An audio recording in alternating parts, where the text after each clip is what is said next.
Welcome, Sarah.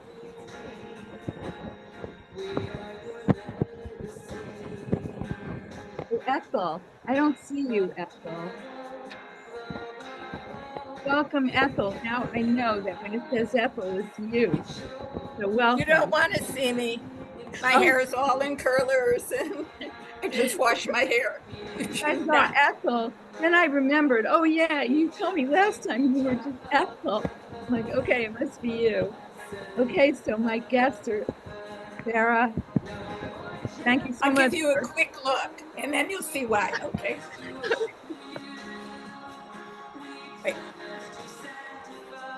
Whoops. No, I can't see you.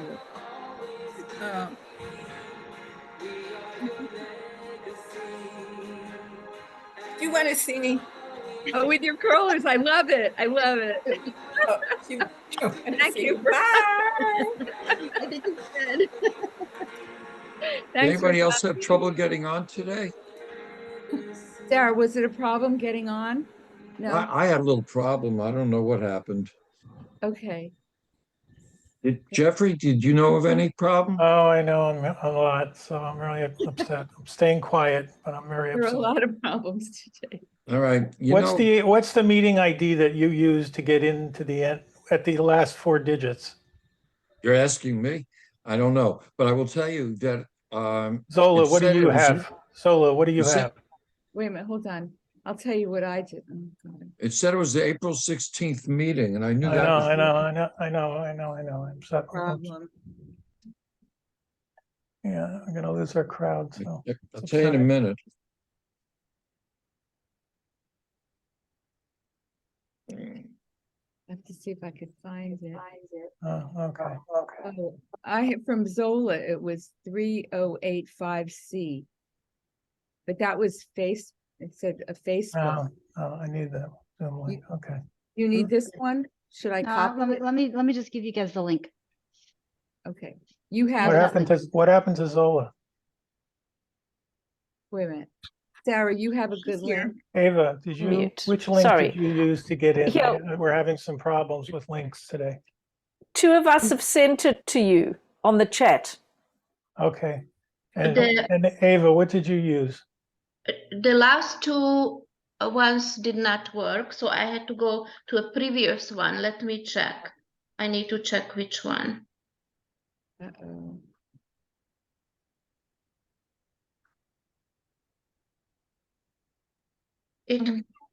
Let me see. 9534, is that right? That's Okay. today. Yes, that's correct. That's the one I did finally use. Yes. I may have used the February 27, but I'm not so sure. Yeah, February 27, I think. Link. Yeah. All right, hold on a minute. I'm going to do something. I'm going to be back in a minute. Okay. Yeah, there was a problem. I couldn't even get in, and I had to try 3 different ways. Yeah. The other one was 5041, Jeffrey. All right, thank you. Can I put it as a comment in the Circle community? Yeah. That would be good. Just don't say anything to me. I need to do something. Okay. So just let me be quiet and I'll be right back. Yes, we usually have this huge group, and Like I said, I had problems getting in today, so I don't know. yeah, there's a problem. Hi, Ruth. I got caught in traffic. Well, there's some technological problems today getting in. You had no problem getting into the link? No, I didn't, but I couldn't find it at first because I went to one of the others and I really, there was so much information that to find the Zoom link was a little difficult. But I did, but it took a while.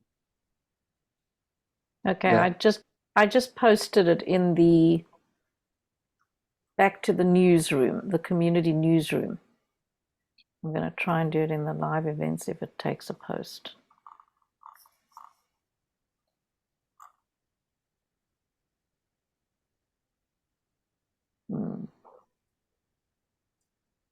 It's usually in blue, so when I find it, but this time it was in red or orange, and it was a dark background, and it took me a while to find it. So it may not look like that on other people's screens. I don't know.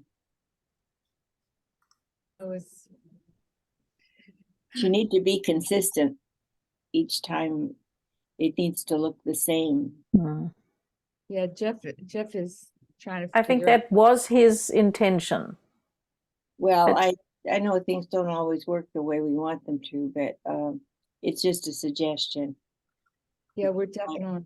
I kept looking because I figured I'd get there somewhere, and I kept all of Jeffrey's emails, so I eventually found one I could open and do it. It's interesting, Sarah, you came on. Just needs to. You haven't been before, but you're very technologically savvy, so maybe. Yes, I saw that the link was somebody configured the wrong link. It was a Facebook link, so I copied the text. Me too. We'll get there. And welcome, everybody. Yes, welcome. And how are you? People are missing. Fine. I've got my nighttime face on. I can't get the coloring to be beautiful and natural like yours because I've got lights. It's nighttime in South Africa. Yeah, Oh, that's true. Yeah. But at least we have power at this moment. Oh my! We have three, sometimes three blackouts of about 2.5 hours each. Is that for planned maintenance or something, or are they having trouble? No, it's a political issue. Oh no! It's government issues and, long story, not maintaining our electrical power plants efficiently. Familiar. Do they give you a notice when you're going to be out? They mostly do. There is a kind of a schedule, but subject to change depending on how much usage is happening. We've got different stages for each day. All right, just Sounds sent like out California. I just sent out a corrected broadcast email to everyone, so we'll see how we go. All right, we're gonna start the program. And we can always show it again when everything's corrected. Do you want to stop the recording and restart the recording so it doesn't have all the technological fun? All right, thank you, everyone. This is Jeffrey Geisner for the Jewish Culture and Holocaust Remembrance Group. I am so honored to start our programming today. This is the first of our Yom HaShoah 2023 programs. And for those who have been with me from the very beginning of the group, which started in May of 2021, I have dedicated all of these Yom HaShoah programs to my parents, and they're very dear and special to me, and they do take sometimes up to 6 to 12 months to create. We have a very fantastic program, and I'm hoping we'll have lots of people who will eventually come in. If not, the show is recorded and we'll be able to see it on recording. So I want to get started with a special candle lighting, which I do. So I'm going to switch.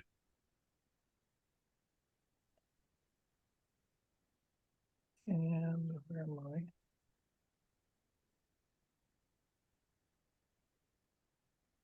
So I have a yahrzeit candle here, which I'm going to be saying yahrzeit for everyone. I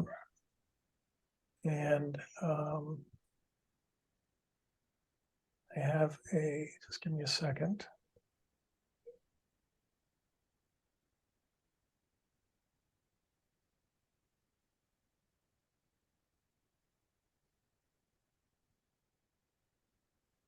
Well, since nothing's going right today. So I want to say granting peace, welfare, blessings, grace, loving kindness, and mercy unto us and to all Israel and to its people. Bless us, our Father, even all of us together, with the light of thy countenance. You thou hast given us, O Lord, our God, and law of life, loving kindness, and the righteousness, blessing, mercy, life, peace, and may it be in good, and may it be in thy sight to bless us and the people Israel of all times and every hour in thy peace. Amen. Amen.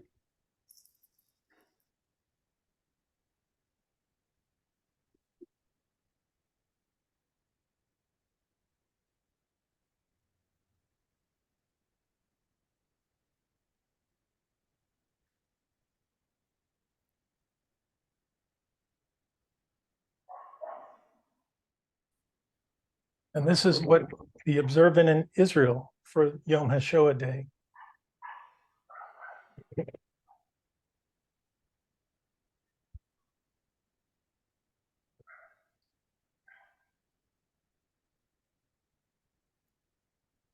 Mhm.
And welcome to the Jewish Culture and Holocaust Remembrance group. We have a new website that I'd want you to check us out. You can see me daily on that website. It's jchrnow.com. We're presenting the first of 3 Yom HaShoah series programs dedicated to my parents. The other 2 are on April 16th and April 23rd. Today's program is called Remembrance Through Art and Music, featuring Zola Shuman, Robin E. Bernstein, Judith Tellerman, and special readings from poet Ursula Duba's book, Inherited Pain and Defective Genes, which I'll be reading. I apologize for my froggy throat. I was really without a voice just 2 days ago, so it's coming back. I want to also read something here. First, they came for the Jews, and I did not speak out because I was not Jewish. Then they came for the Muslims, and I did not speak out because I was not a Muslim. Then they came for the Black people, and I did not speak out because I was not Black. Then they came for the LGBTQ community, and I did not speak out because I wasn't one of them. Then they came for me, and there was no one left to speak out for me. So I am going to now move to introducing our first speaker and presenter with her beautiful intro. So I'm going to be introducing Zola Shuman. There will come a day, and there will come a night, when everything around you and all there is about you suddenly feels right, and there will be no doubt, and there will be no fear. That is my wish,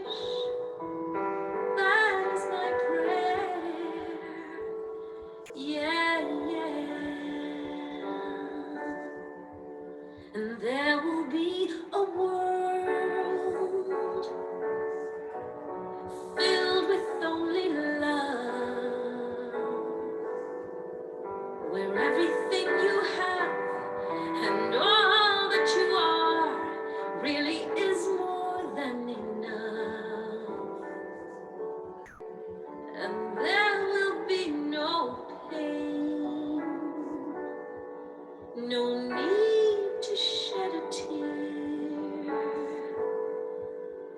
That is my wish, that is my prayer. Yeah, yeah.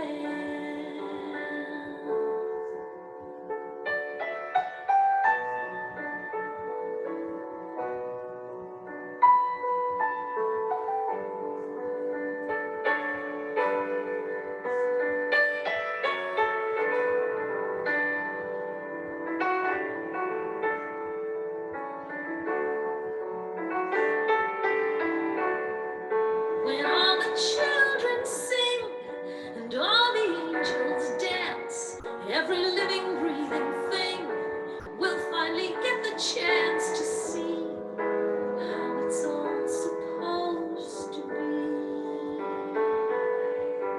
What it really means to be free. Then it will be your time to live the life you choose. Every moment like a dream, every move you make you win. There'll be no battles left to lose, and there'll be only hope, no reason to despair. That is my wish, that is my prayer for you.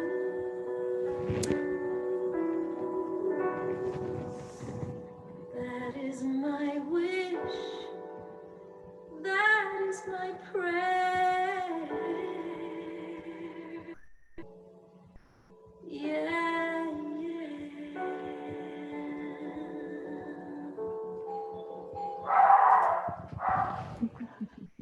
Right. Okay. Who's barking? Oh, my dog. Sorry. Oh, Someone's at the front door and he goes crazy.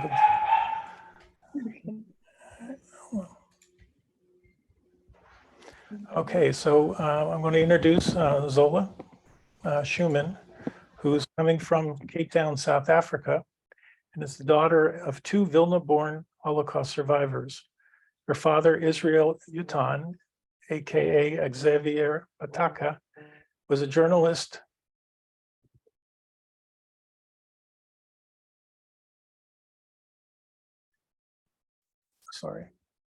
Was a journalist, and her mother was a legendary Yiddish singer, comedian, Zola Rosenthal. Her uncle Leyb Rosenthal was killed 2 days before liberation, was a well-known poet and songwriter whose better known songs written in the Vilna Ghetto, Ich ben Achaim and Mir Leben Ebek and Yisrolik, are still being sung around the world today. Zola is an accomplished singer, stage performer, recording artist, and Billboard-winning songwriter.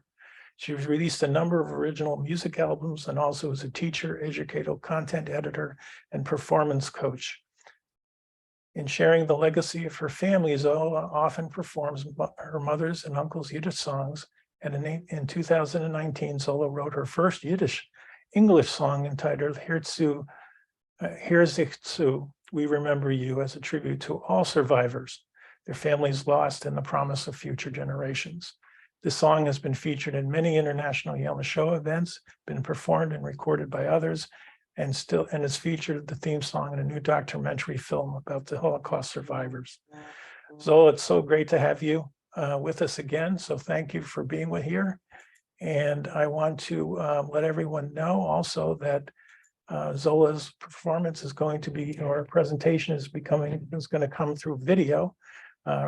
Cape Town, South Africa is having rolling blackouts as we speak.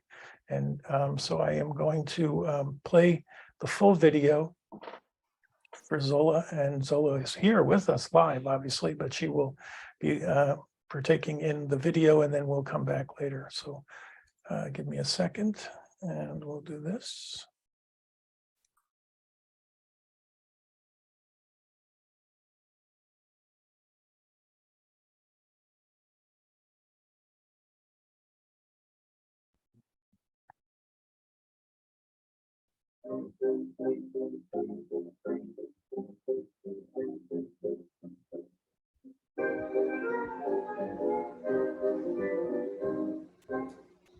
My name is Zola, and I'm the daughter of two Holocaust survivors, Chayla and Israel, later known as Xavier, who were born in Vilna in Poland. My father, Israel Newton, was born in 1919, and he was the only child of Zacharias, a highly respected medical doctor and city councillor, and Vava Goldman, who was a feisty Russian Jewess. My grandparents, whom I never met, were divorced when my father was very young. Zacharias remarried, and my father lived in both homes as a child. As a child, my father was great at sports, but he preferred stamp collecting and writing. He was editor of his school magazine, and as a teenager began publishing short stories in the newspaper. Soon after my father's bar mitzvah, his mother went to live in Paris, but my father visited her often. And during one of his visits to her, he stayed longer and attended Paris's École Supérieure de Journalisme, University College, to study journalism. My grandfather, Zacharias, really wanted my father to become a doctor too. As an only child, wanting to please his father, my dad applied for and won a scholarship to study medicine at Columbia University in New York. But with Zionist ideals, he also applied for and was accepted into the Haifa Technical College to study journalism in Palestine. Unfortunately, my father attended neither, as his father suffered a heart attack. He survived, but he was now sickly. And so my father chose to stay in Vilna to care for him. My father began working as a journalist, and he covered sports and cultural events for the local paper. One assignment he remembers so fondly was at City Hall. He was to write about a 15-year-old girl, Zola Rosenthal, who was performing a lovely Yiddish song written by her older brother, Leyb Rosenthal. He thought she was amazing, and that song soon became a hit on the radio. My father wrote an excellent review, and a year later wrote a story for the newspaper Youth Truth about that same young Jewish girl who had just won a national singing competition and had been chosen by the Vilna Cultural Association to represent Vilna in an upcoming international folk song festival to be held in Russia. It was 1941, and Chayla never made it to Russia. Just days before she was meant to leave, the Germans invaded Poland. My mother was born into a richly cultural family. Her father, Nachum, owned a printing shop, and he was the owner-editor of the Uvent Courier daily Yiddish newspaper. Her older brother, Leyb, was a political activist and satirical writer, songwriter, and poet. Leyb was also part of the Jung Vilna Literary Society, and at the age 14 already had a book of his poetry published. His poems, along with stories and articles that he would write, were regularly published in the local newspapers too. He wrote many scripts and songs for the Maidim Yiddish Puppet Theatre, where my still school-going mother also sang and did voiceovers too. While my mother excelled at maths and science, gymnastics and ice skating, and even tutored other students in her class, she loved singing the most, and she could regularly be heard on the radio singing her brother's songs, until one was drowned out. Her voice interrupted by the incoming German Stuka planes flying over the beloved city, Vilna. 2 days later, her father was forced out of his home and marched to the Ponari forest, never to be seen again. And not long thereafter, my mother, together with her mother, brother, and sister, were taken out of their homes too. They were forced into the Vilna ghetto. My mother, in the ghetto, was just a 17-year-old girl, but very soon earned the wonderful title, Songstress of Hope, Wunderkind Star of the Vilna ghetto. Despite the awful conditions in the ghetto, her sweet, soulful, and joyful personality shone through when she performed her songs on the stage of the Ghetto Theatre. She would lift spirits and provide hope, bringing back good memories of home, of love, and even laughter. And thus she inspired the free and releasing emotional expression of all her audiences.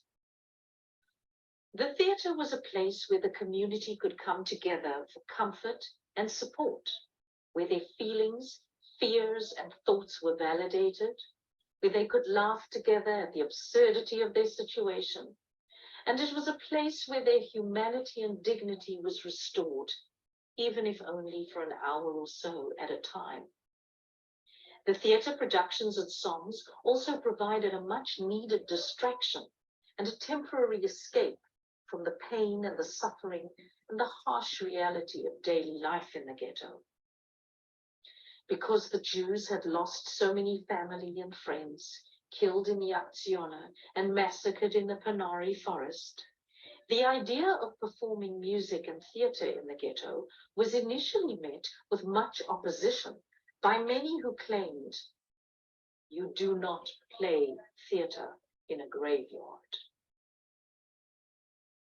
But the Judenrat leader, Jacob Gens, knew that it would be good for the spiritual morale of the community and that it would also save lives. A theatre would provide legitimate work and work permits for actors, writers, musicians, artists, and more. And so the concerts began, and from the start, they proved to be sensitive, dignified, and uplifting enough to placate all those naysayers. It soon became clear that the community largely benefited greatly in many ways from the establishment of musical, theatrical, and other cultural events. The first performances were held in the Rudnika Street School Hall, where the Judenrat had their offices. But soon, due to the increasing number of audiences, the theatre was then moved to the old municipal hall on Konska Street, with an official opening of this Vilna Ghetto Theatre in April 1942. It was sponsored by the Judenrat's cultural department. Initially, audiences were made up of the administrative elite and German officers. But soon, Jacob Gens realized that he could also use the reviews as an opportunity to promote his work for life agenda, which he began to do in the opening speeches he gave to the audiences that were now open to all inmates. Theatre performances included symphony concerts, choir events, and 4 full-length dramatic plays. One play, titled Grüne Felder, had my mother playing the leading female role. Here are some posters advertising some of the music concerts and other cultural and literary events that took place in the ghetto. These are a few of the 200 posters that were discovered after the war. The first few music variety concerts held in the theatre included unrelated musical pieces, some orchestrations led by the conductor Wolf Domashkin, choir performances, puppet shows, songs, poetry, and theatrical readings. These individual programs were only performed once.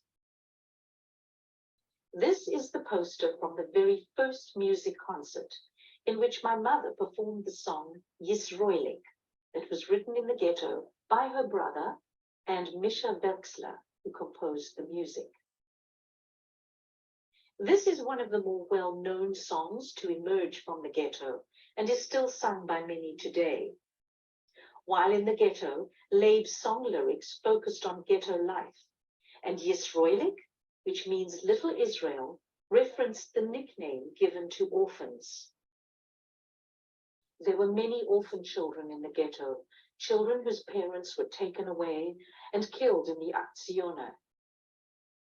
The orphan boys who had to fend for themselves survived as smugglers on the black market, selling cigarettes or sacharim. Leyb's boy Yisroelik tells of how, despite his sad situation, he would rather whistle and sing his song than dwell on his sorrows. And though he often felt alone, like a field in the wind, he still knew that he wasn't born in the streets and that he missed his parents, parents he had that once loved him. He tells others, "It's better as mir red nicht." Better we don't talk about our sorrow. Just think about tomorrow. These sentiments so many inmates could relate to. And I've heard many survivors say that it was their theme song in the ghetto, and even years later when they thought back about their experiences. They were all children who lost their family. They were all little Yisroeliks.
Mein Name ist Rosenthal.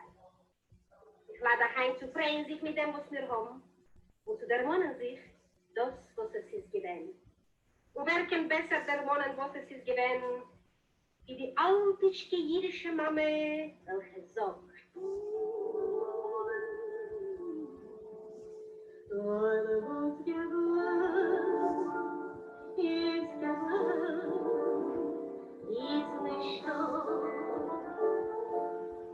I was as a child thrown to the Zola Ghetto, and in order to survive, I joined a youth theater which was organized in the ghetto for the inmates. And my brother was a very well-known poet and writer, and he started to write songs for me. And I sang them to the inmates, and they were songs of courage, not to give in, protest, nostalgia, and humor. We Jewish people, we've got such a strength in ourselves that we can laugh at ourselves in the greatest sorrows what we have.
vergessen.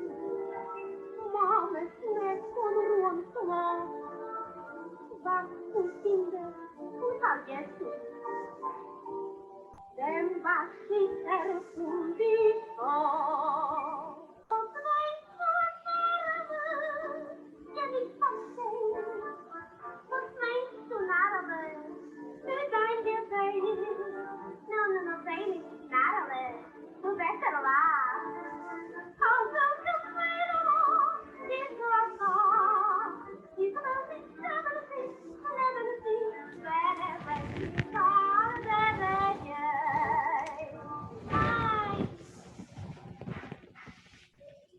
I have to tell you that they tried to crush us. They did not succeed. We are celebrating and continue and go from strength to strength. And the most important thing, we must not forget. Thank you for listening to me. My Uncle Leyb also wrote songs for the youth club, the Jugendclub, that held special events and social meetings. He mostly wrote his poetry and his songs at night. By day, Leyb's job was working at YIVO, the Jewish Scientific Institute. He was hired because he was fluent in German, and he was to transcribe lists, cataloging important Jewish literature, manuscripts and books that were to be shipped away to Germany, to be destroyed, or to be archived as evidence of a Yiddish culture. Leyb and some other workers and literary writer friends, including the poets Kasheginsky and Sutzkever, who all later became known as the Paper Brigade, began to save valuable manuscripts, books, and documents by hiding them and giving them to trusted Poles and smuggling them into the ghetto to hide in sewers, basement walls, and other secret places. Talmudic scripts, books, and other precious literature were used in the still functioning Strashun Library, in the synagogue services, and at special events hosted by the Literary Club. The event celebrating the lending of the 100,000th book from the library is depicted in this poster. The event was described by 13-year-old Yitzchak Rudashevsky in his diary, where he wrote, "Looking at the exhibition, we actually forget that we are in a dark ghetto. The mood of the celebration was an exalted one. It was indeed a holiday, a demonstration on behalf of Yiddish literature and culture." Shirley Gilbert noted in her book on music and the Holocaust that just in the Vilna ghetto alone, over 40 new Yiddish songs were written. Probably more. Many of these were featured in the original full-length musicals known then as revues. There were 4 such revues, written predominantly by Kazriel Broido, Misha Wexler, and my Uncle Leyb. The first review, titled Korene Joren und Weh zu die Tag, Years of Corn and Days of Woe, and the second review, Men can gar nicht wissen, You can never know, were written in 1942. In general, the storyline texts and the song lyrics of each review followed and incorporated the current experiences, events, and feelings of the ghetto life and their inmates as the days and the months went by. The theme of loneliness, isolation, and despair in the ghetto was very evident in Leyb's song Schottens, Shadows, first sung by Dora Rubina, and also in Kazriel's Broido's song, Bei uns ist ständig finster, It is always dark with us. But Leyb was also known to use his wit and humor and satire to allow audiences to laugh at the craziness of their own dreadful circumstances, like in the song, Men darf sich kennen halten, You have to know how to behave. In general, the song themes and lyrics very often expressed what the inmates could not or dared not say out loud. But there were also songs to inspire hope and the determination to survive, like in Leyb's song, Nicht gedeiget, es wird sein besser. Don't despair, it will get better. In the song, Ich bin schon lang da nicht gewesen, I haven't been here in a while, the song tells the story of the distribution of the work permits, the yellow shame. The audiences were also reminded of their once familiar, normal life's warm feelings of romance, joy, humor, and more, with songs like As a Liebe Spiel, all about a love affair, A Liebe von a Ghetto Moit, the love of a ghetto girl, and Ich hab sich verklobbert, I fell madly in love. Other popular songs include Shmerka Kasheginsky's beautiful song, Freely, Spring, written after the death of his wife. Freely, nimm zu mein Freud, take away my sorrow. And his song, Stille, Stille, Hush, Hush. Stille, Stille, lass mir schweigen. Let's be quiet, where the music was composed by an 11-year-old boy, Alec Volkovitsky, and also in Shmerka's song, Das Eltne Kind, the lonely child.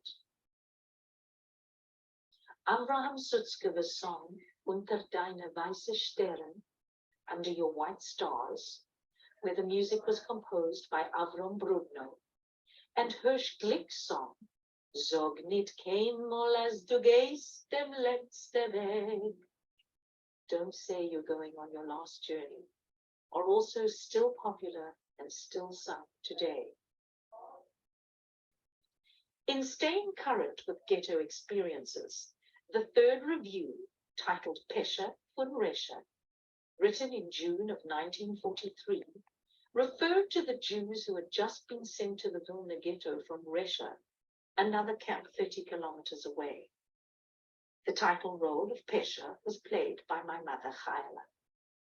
Pesha, the character, realizes that to stay alive, she must be strong and cheerful, even though she is lonely and homeless, all the while pretending to be part of a family of strangers just so that she can get a work permit.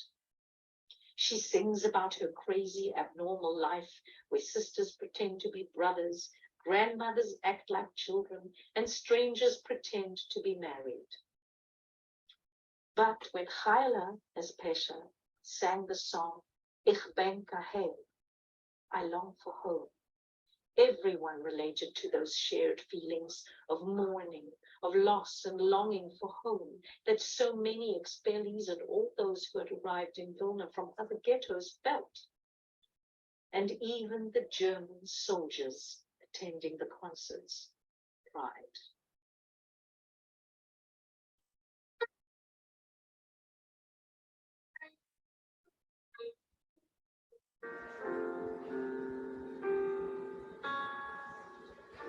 Wenn Mensch bist jung, ist groß dein Schwung. When you are young, desire burns. You leave the nest and learn to fly, only to find you can't return. Verlost, vergesst dein Heim, dein Nest. Die Zeit kommt nicht zurück. Wenn's kommt die Eltern an, tust du sich an der Mann und trachst, was ist geschehen? What happened? Ich will noch einmal sehen, mein Heim. Sie ist doch alles dort, wie gewählt. Viel Went a Tischel und a Bank had left my childhood over there. Ich denk ahead. I long to see my home again, just as it used to be back then. Mein Schwester's paintings on the wall, the rug I tripped on in the hall. Mein arm heen, I miss my home. Ich will noch einmal sehen mein Heim. The piano we all played back then. My mama's flowers she would grow, my tata's favorite radio. Ich bin ahead. The steps on which I scraped my knee, the wooden gate, the lemon tree, these precious memories I keep, while die Zeit kommt ich zurück. Ich denk ahead. Ich bin ahead.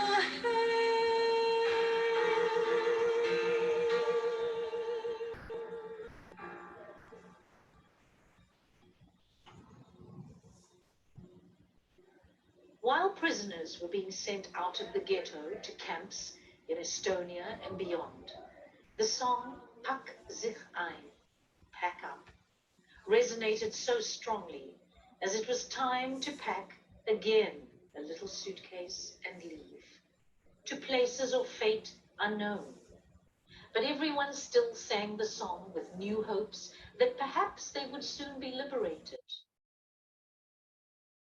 Leyb's song, Zu, 1, 2, 3, Zu, 1, 2, 3, which means ahead, 1, 2, 3, became the anthem of the progressive Jewish youth, and it was also one of the main stirring songs of defiance, resistance, and optimism that the partisans took with them into the woods, singing as they marched.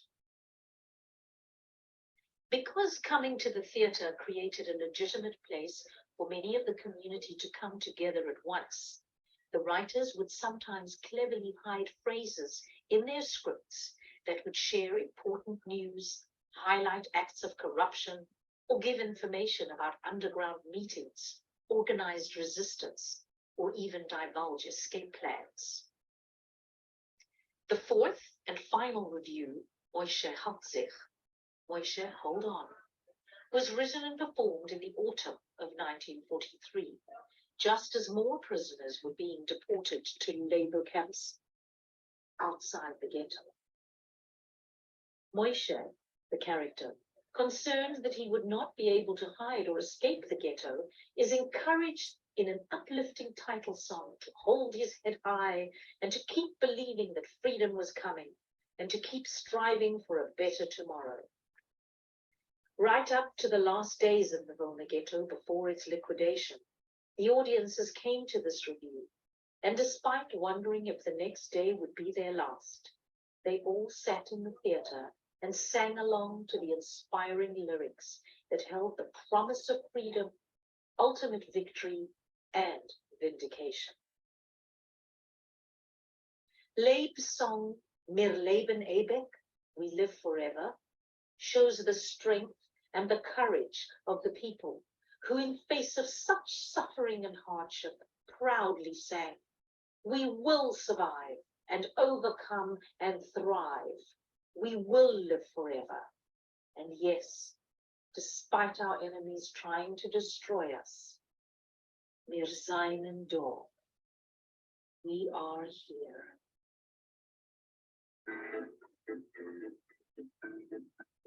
We live forever.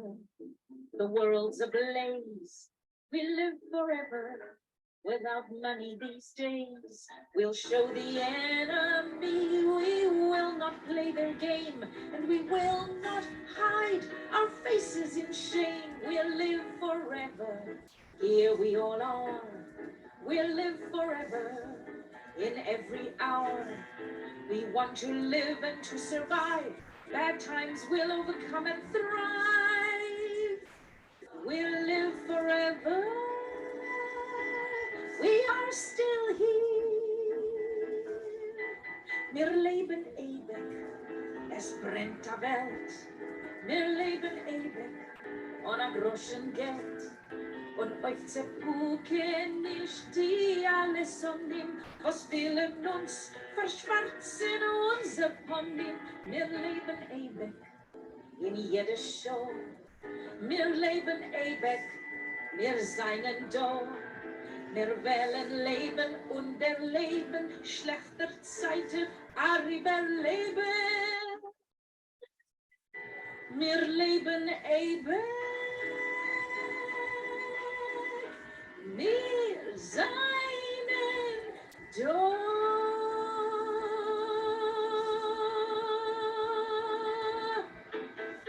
We are still here.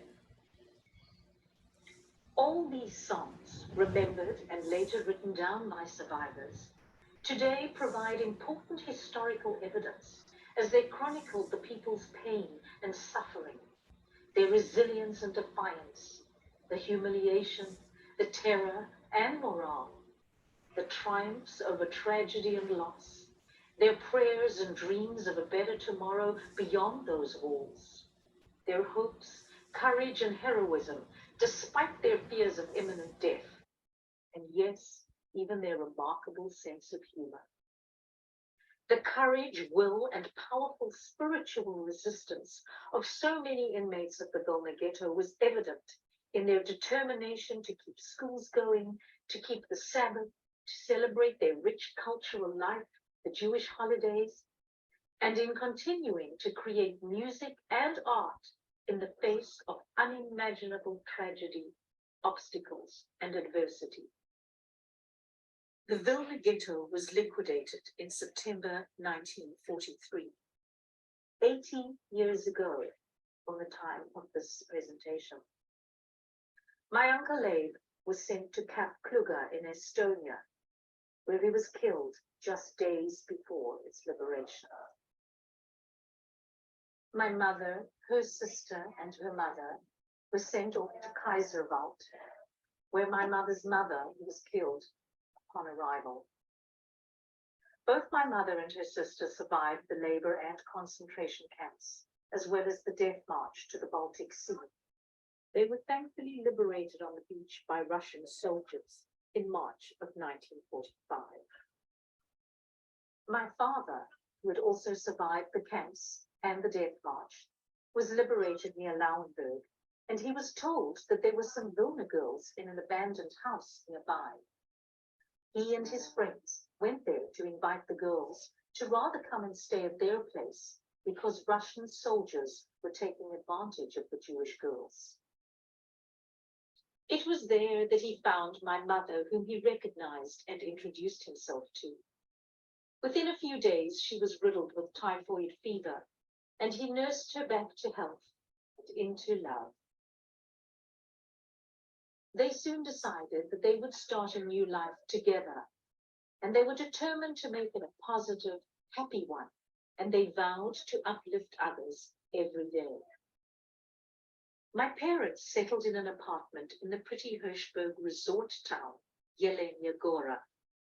My father had a chance meeting with an old editor that knew him from before the war, and he was able to secure for my father new identity documents with a new name and a new job. His new name, which was taken from his nom de plume, Xavier Piatka, also known as Xaveri. My father became the editor of the local newspaper. My mother immediately joined the Yiddish State Theatre group that traveled throughout Poland and Europe, doing many, many concerts and performances on stage. My mother also visited the various displaced persons camps scattered across the region, doing performances for them. It was during one of these performances that my mother met Molly Picon, the famous American Yiddish star who was visiting the DP camps.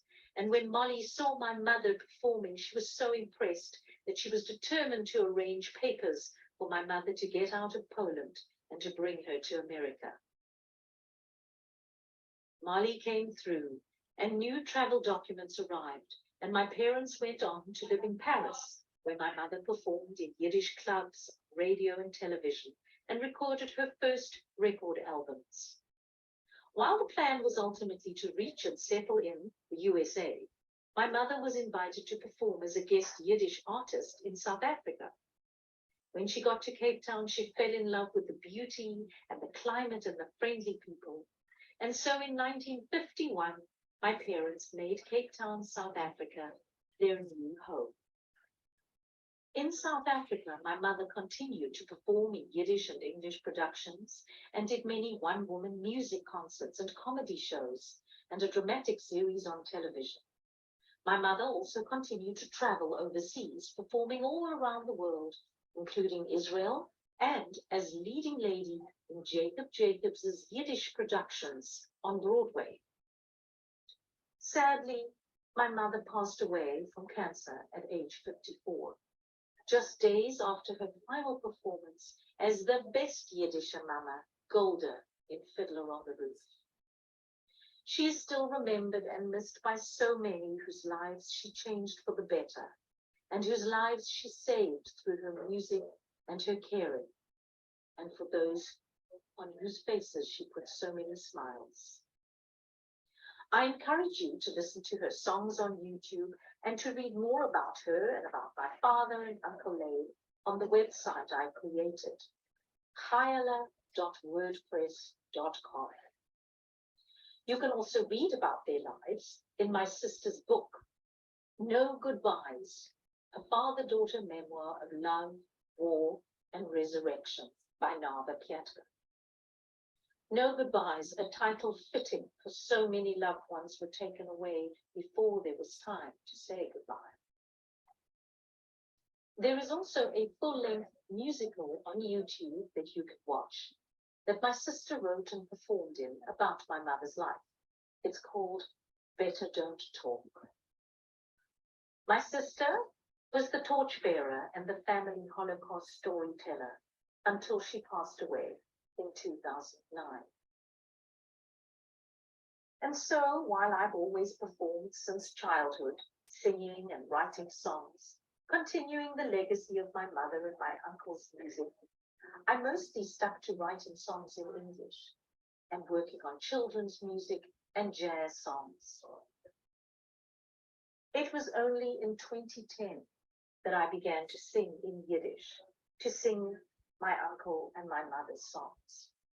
And it was in 2019 that I wrote my first song that incorporated their mother tongue Yiddish, a song I wrote as a tribute to them and to honor all survivors, our families lost, their families lost, and as a promise to future generations. It is titled Hert, Zich. Listen, we will remember you.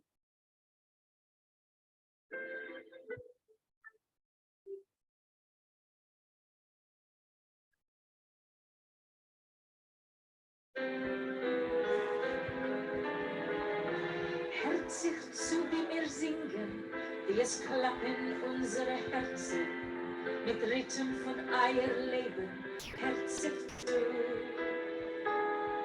Wir seien Eierkinder, wir singen Eierlieder, so lieb euch wir seinen Dorn. We are here because of you. We'll tell your story, live your dreams, and sing your song. With courage, faith, and hope, with voices proud and strong. The world will know your life, your love, your legacy lives on. Hert sich zu, we will remember you.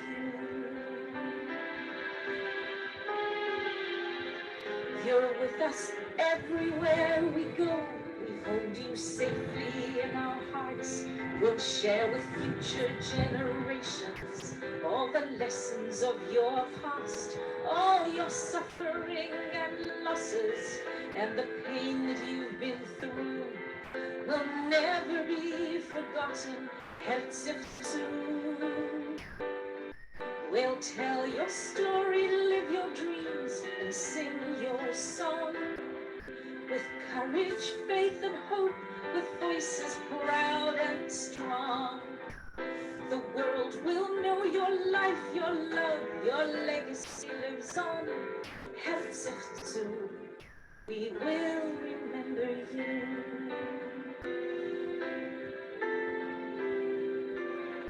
We have cried in all our tears the sadness of your darkest years, but the joy in your survival gives us life. Wir wollen euch keinmal nicht vergessen, wir wollen euch ständig gedenken. Auf ewig will wir singen zu lieb euch. We'll tell your story, live your dreams, and sing your song with courage, faith, and hope, with voices proud and strong. The world will know your life, your love, your legacy lives on. Herzifzu, we will remember you. Herzifzu, we will remember you.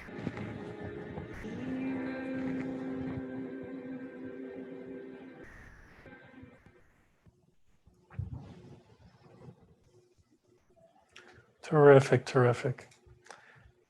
And I got to say, Zola, this is one of the most beautiful, it's a mitzvah, what you've put together here for your parents. And I think your parents are watching, and I could say that my parents are watching as well, and just felling over the beautiful picture and video that you've just put together. And it'll live forever because this program has been recorded, and anybody who came in late who wants to hear the program, it will be streamed on YouTube and on jcrnow.com tomorrow. And Zola, you've been with me for now 2 years in a row on the HaShoah program, and everyone who's here can understand completely why. And I'm in tears every time I hear that song. So thank you, thank you, thank you. Now I want to, before we get to Robin's presentation, I wanted to let you know that I also have another very dear friend who has contributed tremendous works, Ursula Duba, who actually is not Jewish, but has studied the Holocaust. She was from Germany.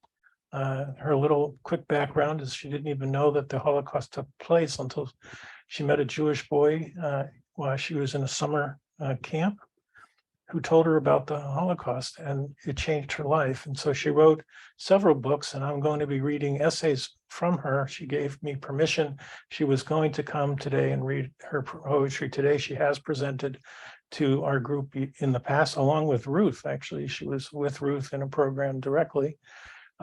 So I'm going to be reading 3 essays, giving time allotment. The first one's called Not Fixable. And I apologize for my froggy voice. In Germany, everything is fixable. There's no tolerance for anything broken, deteriorated by age, shabby, or dilapidated. A shingle missing, a nail sticking out, a loose latch on a garden door, a light bulb burned out, a tear in the curtain, a missing button, paint flaking off, rust on a car, hammer, screwdriver, sandpaper, paintbrush, needle, thread, are always at the ready, and when something can't be fixed, it's replaced with something new. Consequently, there are few worn steps, sagging fences, weathered walls, or any signs of decay. After all broken things are a sign of slovenliness, a defective character which is considered much worse than being unkind.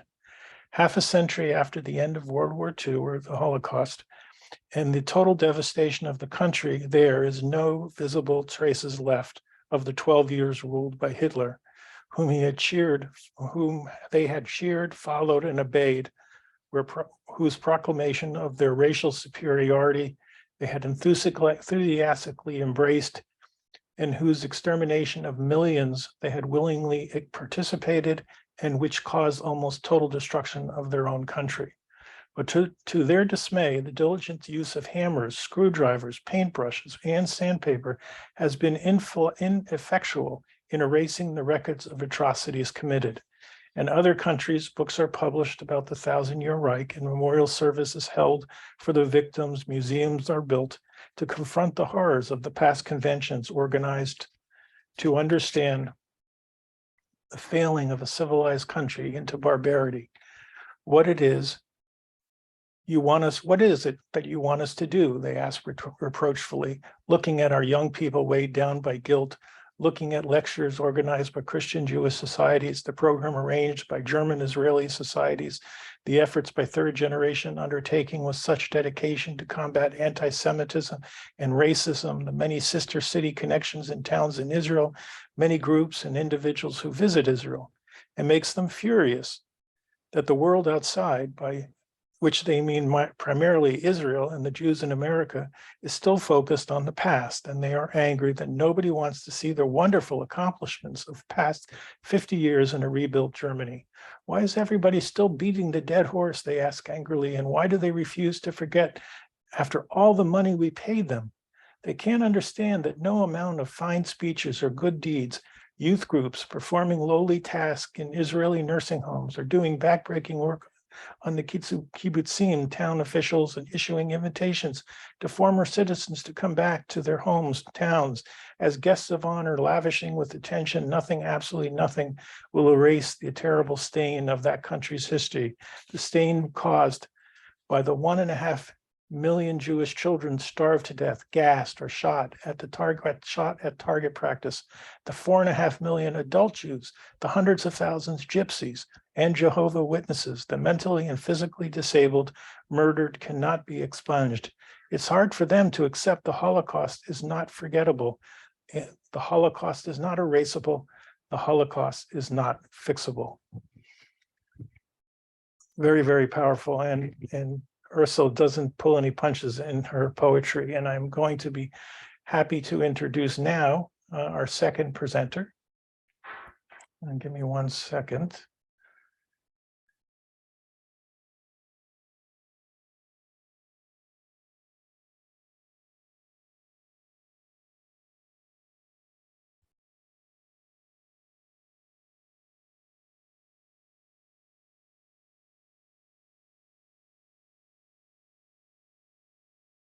Robin Bernstein was born in St. Louis, Missouri, into a distinctly non-artistic Jewish family.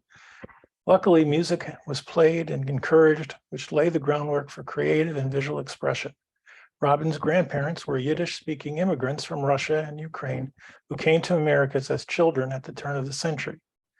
Robin studied art and biology as an undergraduate and earned her MFA in painting and drawing from the San Francisco Art Institute.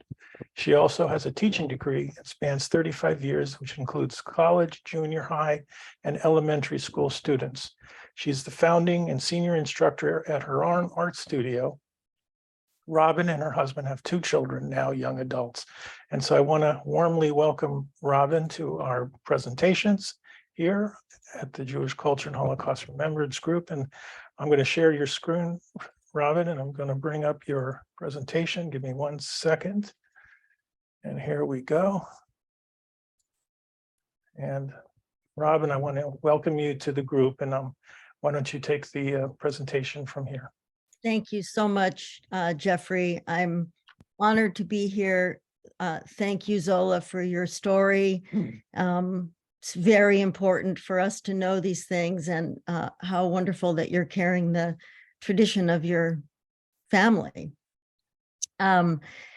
I just want to start by, saying how much I appreciate, Jeffrey, your efforts of this group, all of this telling, all of these projects, important to keep the history alive and certainly help prevent historical amnesia, while celebrating a vibrant, thriving, continuing Jewish culture around the world. I'm an artist, obviously, And I first want to say that Holocaust education through visual art is very uncommon, but it supports the belief that the lessons of the Holocaust can be learned and can be heeded. The continual arising of hate crimes and hate speech, anti-Semitism and racism is requiring us to do what we can. No small or easy task. What I'm doing is I'm making art about what happened, which is my way of helping that it doesn't happen again. I'm going to tell you a little bit, in addition to what Jeffrey said in his introduction, about me and my art practice and my motivation, how I came to know about this technique that I use. And then I'm going to quickly give you a look at each piece in the 18-work series that I've titled Beauty and Terror. Beauty and Terror is all work about the Holocaust. Each piece is supported by historical writing and research, memoir and biography, survivor testimony, statistics, maps, documentary film, articles, things like this. Holocaust and Jewish museums focus on a range of preset priorities. And although in a Holocaust museum or a Jewish museum, you might see artwork by survivors made before, during, or after the Holocaust, it is surprising and unusual to discover contemporary visual art about the Holocaust in these places. I have been showing my work predominantly in not Jewish-focused exhibition spaces. I have a commercial gallery that represents me. I have work in the museums and such, and it's surprising to find this kind of content there as well, but it has been very well received, and I feel like perhaps this is the right venue for it. So Jeffrey, we can go to the next slide.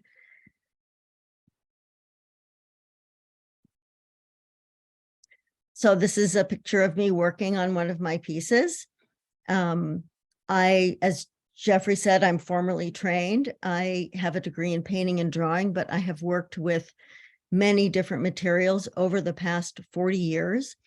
I unexpectedly happened upon this yarn painting technique in my teaching, and it completely hijacked my practice, which at the time was wood carving. I had been wood carving for, I don't know, 5 or 7 or 9 years, I can't remember, and hammering thin sheet metal on top of my wood carvings with thousands of tiny little escutcheon pins, an equally obsessive kind of technique. But at the same time I learned about this technique, I began what became a deep dive into learning about the Holocaust. And I've been pressing string into wax almost every day now for 15 years. And it took me 13 years to complete Beauty and Terror, which I finished just at the end of last year. So it is complete. So I make the work by cutting thousands of tiny little pieces of colored string, and I press them one at a time into the wax, and the wax surface acts as an adhesive. I did retire from teaching at the end of the pandemic, and so I am working a little faster, but you know, each piece can take up to 6 months, so they take a long time. The surface is basically obsessively crafted. The entire surface is covered with string, and the beautiful colors and the free shapes of the art help to carry the difficult content, which in this case is the Holocaust. And as you'll see, the series includes both familiar and lesser known events and crimes, aspects and stories of the Holocaust, as well as heroic acts of resistance and stories of redemption. It is by no means a complete view. I chose these 18 aspects. You would choose a completely different 18. There were thousands and thousands and thousands of atrocities, and the particular ones sat with me a certain way that I was willing to give myself 4 to 6 months to express my feelings about them. So we could go to the next slide.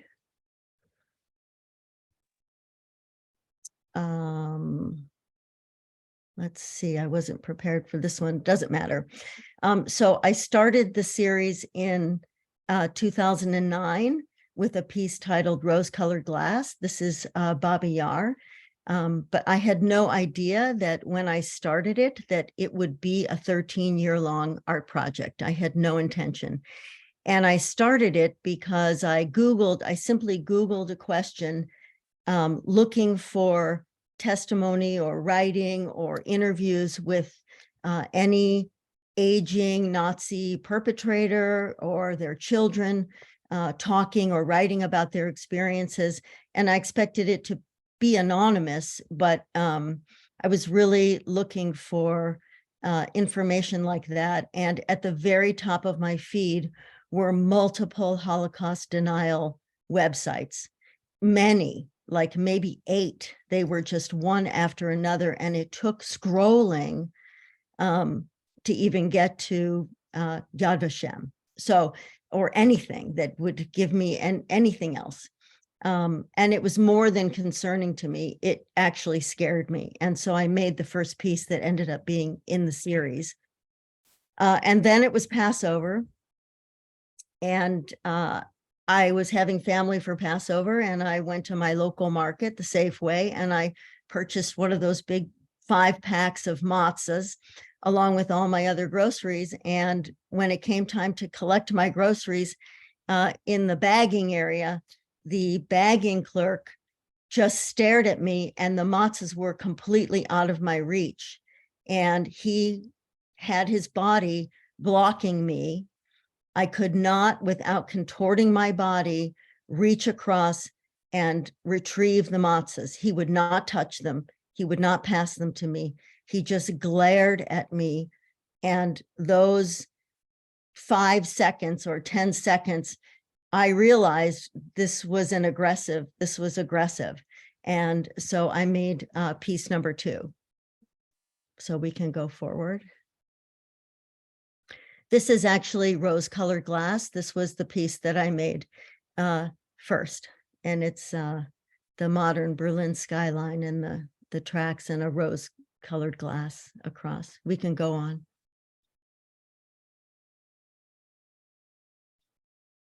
So after the event with the matzah, I made piece number 2, and I think this was piece number 2. And at the time, I didn't know that Kamianets-Podilsky was the town of my grandfather and his family, which is just very surprising to me when I found that out. I just found that out in 2019. So it's a kind of a simple piece, more like a sign, so to speak. So we can go forward. I am not a Holocaust survivor. I'm not a child of survivors or grandchild of survivors. I am Jewish. As Jeffrey said, as children, my grandparents came to the United States. I grew up in a middle-class Jewish household. No one talked about the Holocaust. I was bat mitzvahed. I went to Sunday school. I went to Hebrew school. I was confirmed. I was involved in my synagogue's youth group all the way through high school. My parents regularly went to synagogue.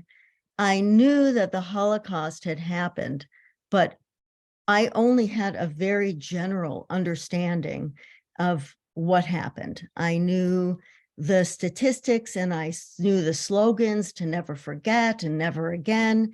These slogans were impressed on me.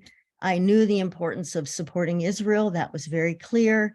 But nothing specific was ever presented to me or presented in a way that reached me, including in my good public high school and in my history classes. You know, we never had much time for World War II. I certainly accept that no one wants to be defined by the worst thing that's ever happened to them.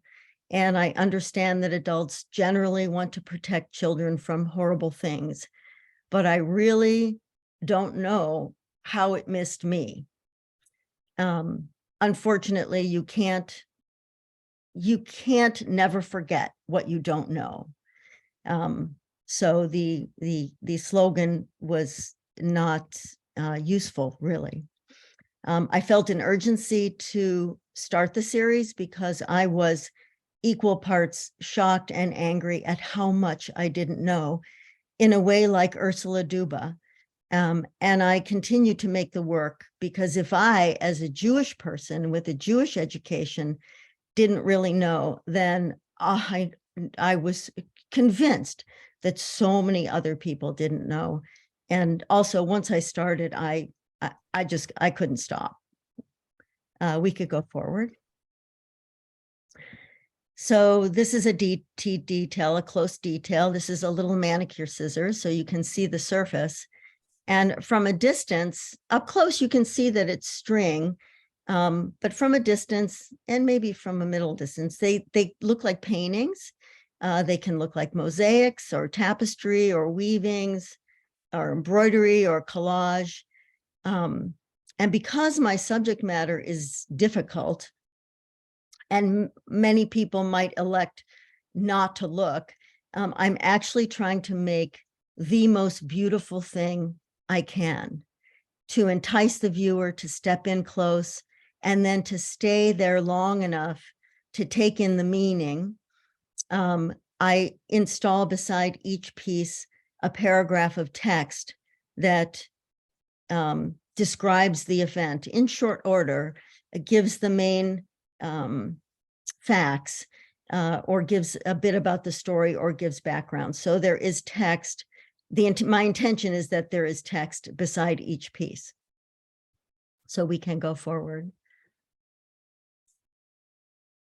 This is a detail of a work in progress titled T4.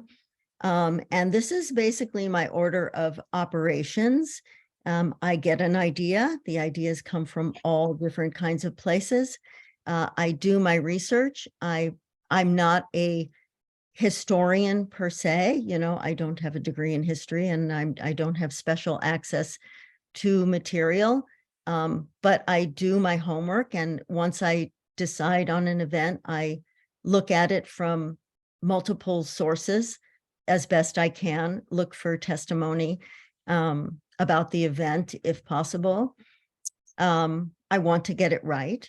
Then I start to collect my images. I use symbolism. I want my images to make sense. The shapes of my pieces, the majority of them are meaningful and are related to the content. I draw out my design on a piece of plywood. I cut it out with a jigsaw. I do the cutting myself. And once it's cut out, I prepare the surface, which is a beeswax mixture. I mix the wax with a few other things so that the surface is three things: sticky, pliable, and strong, because the wax is the adhesive. This string is just stuck to the surface. It's not glued or sewn or permanently connected. It's the stickiness of the surface that holds the string. Speaking about the string, a lot of my string is old. I love the vintage string from Europe. Some of it was manufactured at the time of the war. But I do use new string and yarn. I take yarn apart if there's color or texture that I need. I take fabric apart sometimes. I'm always on the hunt for old string. The colors are different, the textures are different, the materials are different. And my connection to the fiber is very important. The physicality of touching these materials and using these materials. And then once I decide on my color palette and my scheme, and I have the colors I need, I start to press. And you can see in this picture, there's a chopstick there. And that little chopstick is what I used to press the string. And I used one chopstick for about 10 years and it finally broke. So this is my new chopstick. I've been using it for about 5 years. And then when it's done, I roll it and press it, especially if a piece is going to be exhibited, to make sure that all the ends are pressed down. So we can go forward. This again is a detail of a work in progress of a piece titled Veldiv. I'm going to just take a minute and I'm going to read a very lightly edited text that accompanies this piece.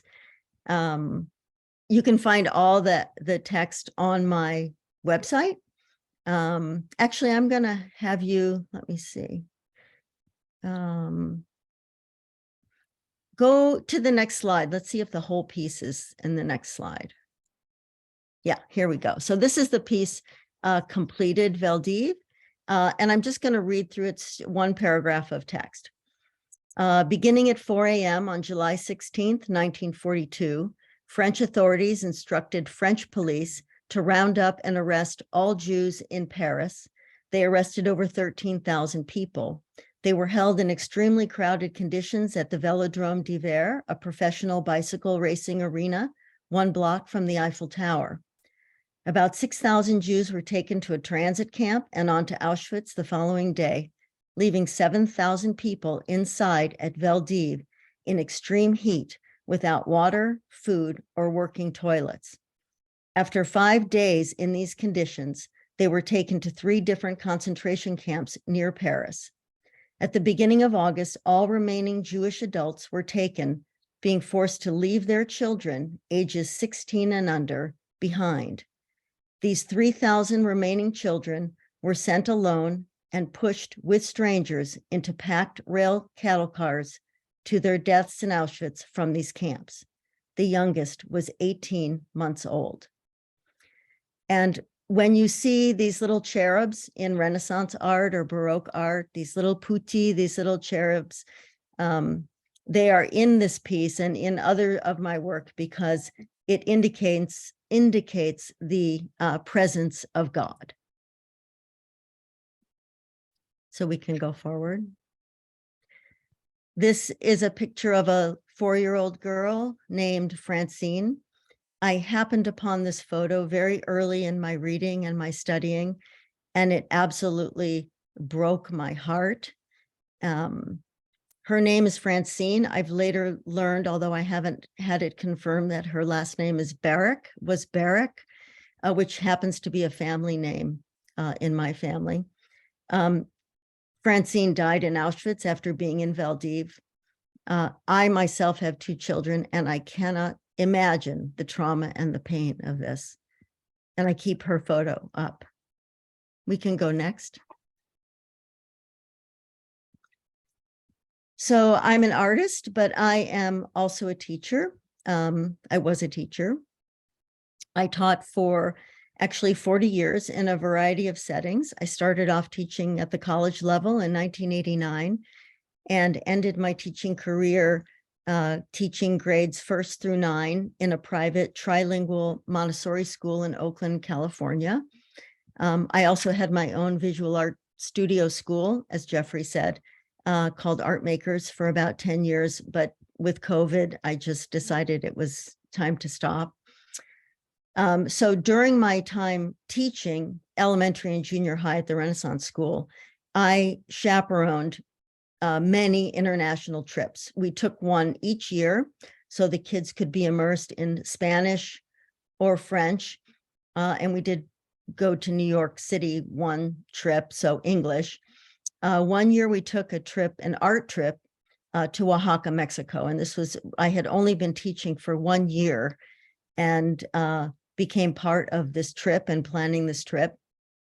And before we went, I presented all the techniques that we would see and experience to the students: black clay, weaving, dot painting, the alebrijes, and bark painting. And in researching and designing the curriculum around the trip, I discovered yarn painting, which is practiced by the Huichol Indians of northern central Mexico, so not right in Oaxaca. Their practice includes a spiritual component, which relates to their art, and we learned about that too. This was in 2006. And I don't know if any of you have ever used yarn and glue as a technique. Many art teachers do this. It's a disaster. People do it because of yarn, the color and the tactileness and the beauty of it. But you use it and it sticks to your fingers and it doesn't stay down and it's a big mess and it's very frustrating for children. And I always thought there must be a better way, and here it was. So I learned about this technique. I experimented with it. I figured out how best to teach it. And honestly, it was completely transformative. It turns out that sitting under a glowing lamp, pressing colorful yarn into a soft honey-scented beeswax can honestly change an entire room of post-lunch recess, energetic individuals into creative, singularly focused, calm people. And it worked for me too. This is a student I had, Olivia, and the way she's working, the entire room is filled with students who look like this and working like this. So making this work is a healing activity. It's a healing activity for me personally. It's meditative, it's centering, it's sensual. And honestly, after immersing myself into these horrific examples of the utter terribleness of people, this process honestly restores me basically to myself. So we can go on. This is T4 in its completion. You saw the my order of operations slide was this. So going forward, I'm just going to show you each of the remaining pieces that are in the series. And if you had specific questions later, you can certainly ask me. I'll just say about this piece, this is very large. It's like 4 by 4 feet. And it's just a luscious, beautiful garden that ends in dead, burnt sticks at the end. We can go forward. This is Harvest Festival. I happen to love still life painting, and this is a first example of using still life painting related to this event, action. We could go forward.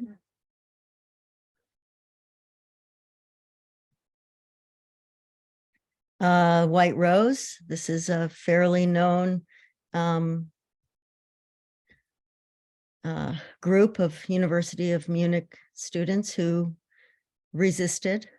And I just recently read that the last survivor of the White Rose, she recently died. She was 103. Her name was Traute Lafrenz.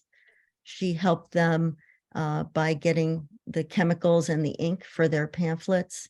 She was arrested, but she managed to survive because she was imprisoned awaiting execution when she was liberated. We could go forward. This is the Ponari Rifleman. Zola talked about her grandfather just a little bit ago, that he was one of the first, that he was taken from his home and taken to the Ponari forest and killed with 70,000 other Jews there. Very sorry about that. It's a terrible event. And this piece is all the flowers that exist in the border are all native wildflowers that are found in the area, except for those 4 roses that are on the side. But these are, most of them are tiny little flowers, but you know, people picnicked and skied and they spent a lot of time in this beautiful area where they came to their deaths. We could go forward. Morning till evening. This is about a pogrom that happened after the war. Big reason why there are basically no, very, very few Jews in Poland now. People tried to go home and Well, you probably know. We could go forward.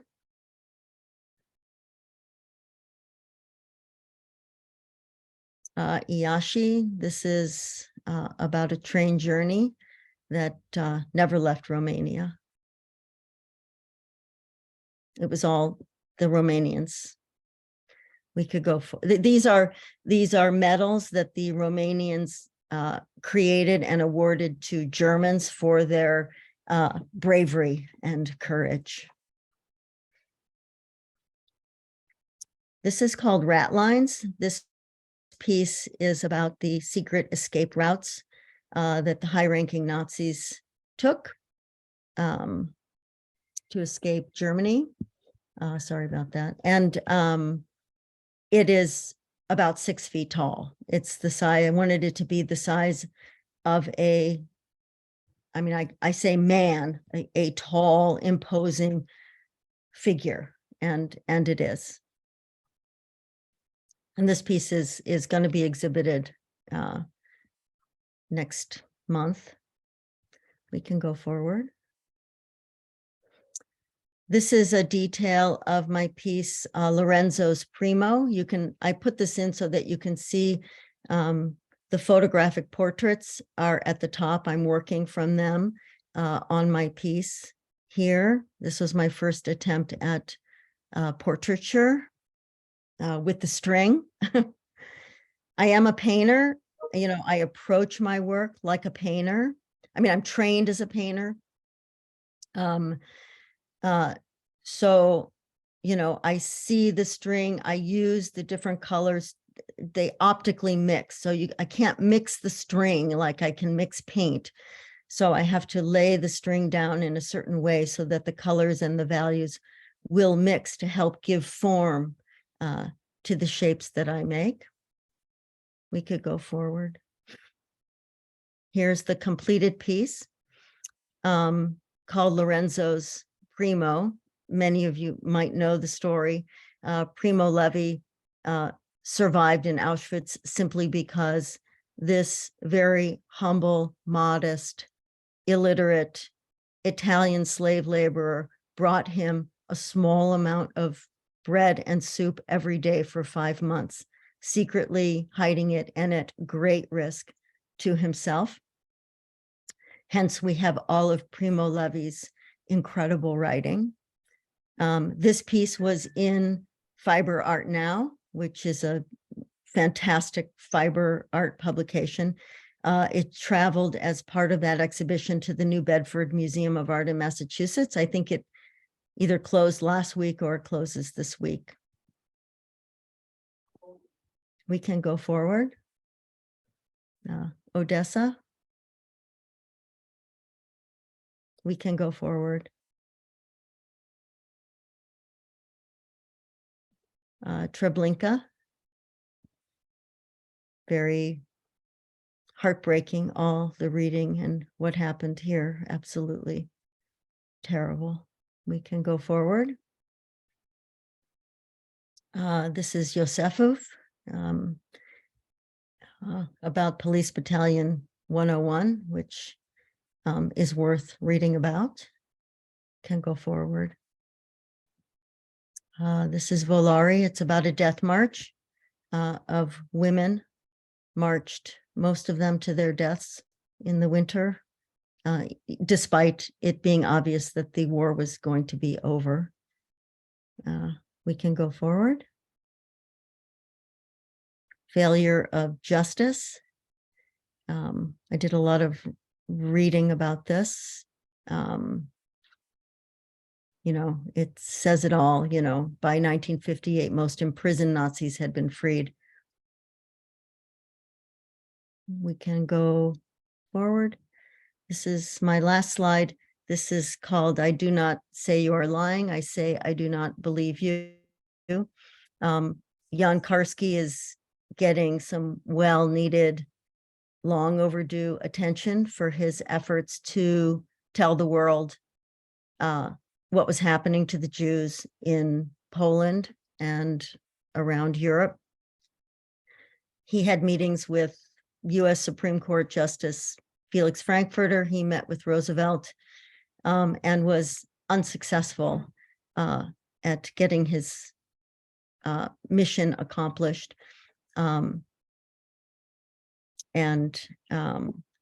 Yeah, Judith, who's going to be speaking next, her cousin Shmuel Ziegelbaum, also very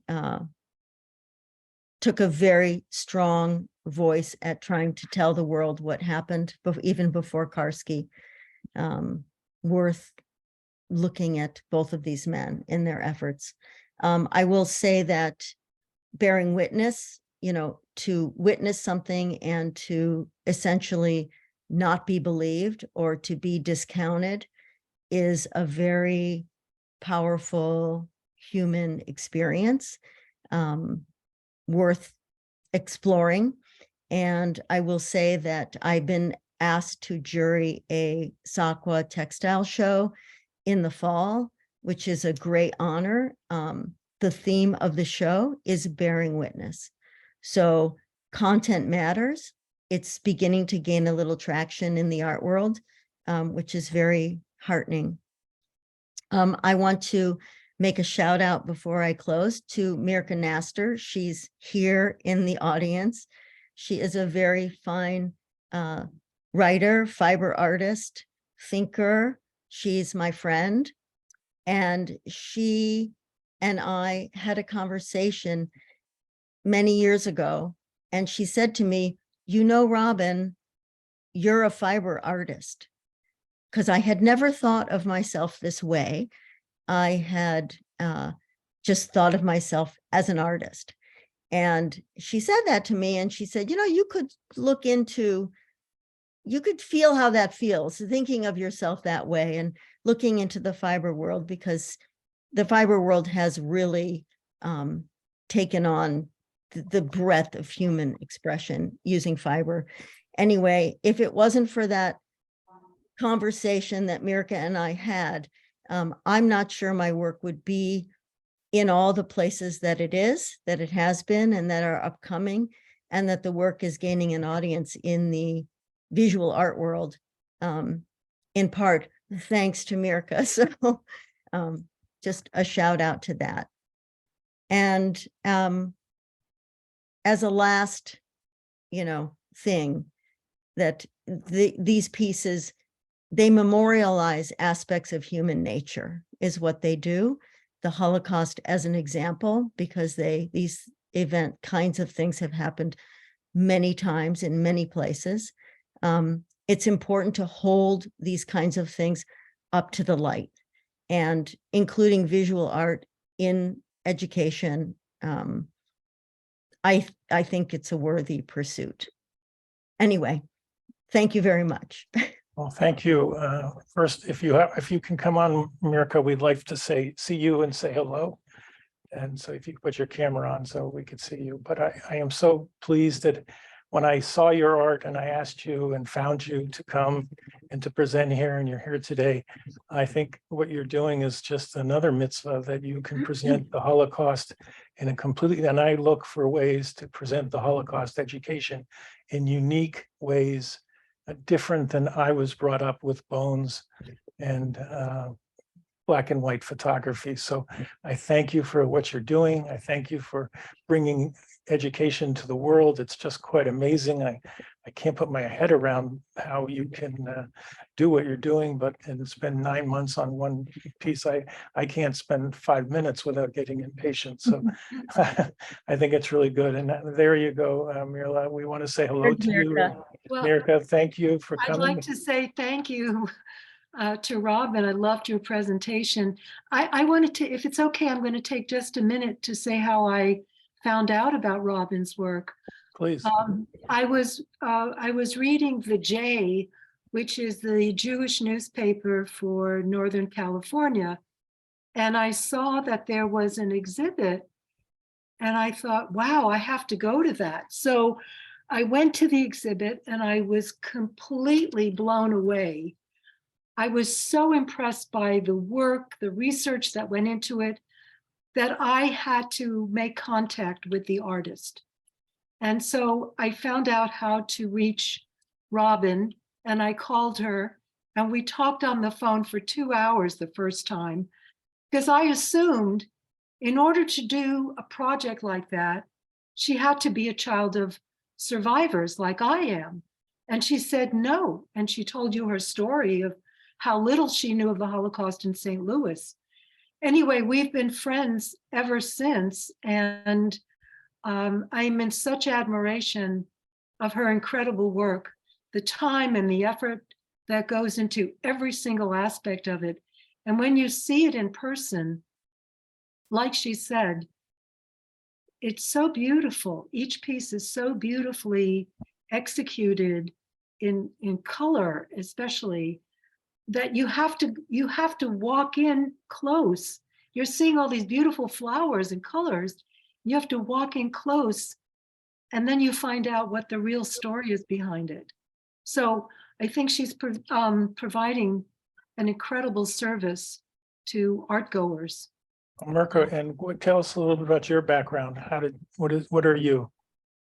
My parents were the only survivors of their families in Poland.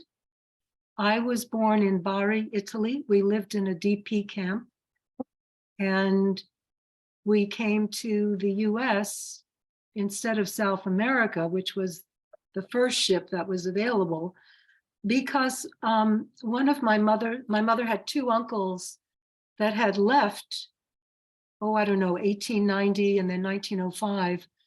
And so one of them became our sponsor, and that's how I wound up growing up in the United States. What career did you have? Initially, I was academic. I became fluent in several Romance languages. Yiddish was the first language, then English. My parents spoke Polish to each other when they didn't want me to understand. And I bet other people here had a similar kind of experience. And so I was in languages, and I wound up doing academic research. Then I wound up in the alternative healthcare field. I've written for a lot of magazines, and I've written books, and then I became a fiber artist unexpectedly. And when I saw Robin's work, I said, Robin, those strings that you're working with are fiber. Why don't you apply to some of these exhibits? And she did. And of course, her work got in. I'm very proud of her. Beautiful story. And we'd love to invite you to join our group. If you're interested, just send me a direct chat with your email address, and I'll get you on our notification list. So I'm going to continue the program with another Ursula Duba poem before we get to another best friend of mine, Judith Hellerman from Chicago. So the poem that I'm going to read now is "Who Knew the Murderers?" Where are you? From the Auschwitz survivor who was given a lecture on the importance of hearing stories of survivors. She asks me after I tell her how moved I was by her words. Germany, I tell her. Germany, she asks. How did you survive? I'm not Jewish, I answer. The Auschwitz survivor looks me straight in the eyes and asks, well, what did your father do during the Hitler regime? My father wasn't a member of the Nazi Party and managed to avoid the draft, I answer. What about your uncles? She wants to know that weren't they Nazis either? I replied, they weren't. What did they say about it after the war? She wants to know. They didn't know about it, I tell her. It's interesting, she says, I never met a German whose father, uncle, neighbor, colleague, superior was involved in the killing or even knew about it. How was it done? She asks, looking at me intently. Tell me, how do you kill 6 million people with only a handful of participants and hardly anybody knowing you need hardly anybody knowing? You need lots of people, she says, to kill 6 million. Lots of people, she repeats. It wasn't done with just a handful of thugs. It took thousands of people. What am I saying? Hundreds of thousands of people to do the killing? Think about it. 6 million, that's a lot of people to kill, even with technology and efficiency the Germans mastered. Ever since, I've been wondering what my father and uncles knew about friends, neighbors, colleagues, who my teachers participated or knew, who printed the laws declaring the non-Aryans were no longer allowed to live in their homes, own their businesses, practice medicine, teach, hold any kind of job, or print the laws forbidding Jews to be outside of their homes after 8 in the evening, use a telephone, go to the theater or movies, eat at restaurants, own pets, purchase flowers, have a smoke, use a typewriter, own fur coats. Who distributed the laws and the regulations all over Germany, from the largest cities to the smallest hamlets? Who translated them into different languages? Who shipped them to many different countries in Eastern Europe? Who manufactured the signs for the beaches and parks declaring dogs and Jews are not allowed? Who took over the homes, the businesses, the medical practices, teaching positions, and jobs of millions of non-Aryans? Who wrote the long, meticulous list as to who was a gypsy, a homosexual, a quarter Jew, a half a Jew, a full Jew? Who knew what the long lists were used for? Who wrote the arrest orders to be carried out in the middle of the night? Who worked out the complicated train schedules of so many trains going east day and night, converging at the same destinations? Who sewed the prisoner uniforms for the millions? Who did research about the most efficient ways of mass extermination? Who collected the data from this research, made comparisons? Who made decisions, what methods to employ, and who were the scientists who devised unimaginable experiments on human beings? Who evaluated the experiments? Who wrote the reports? Who typed them? Who signed them? Who filed them? Who wrote the purchase orders for the implements of mass destruction?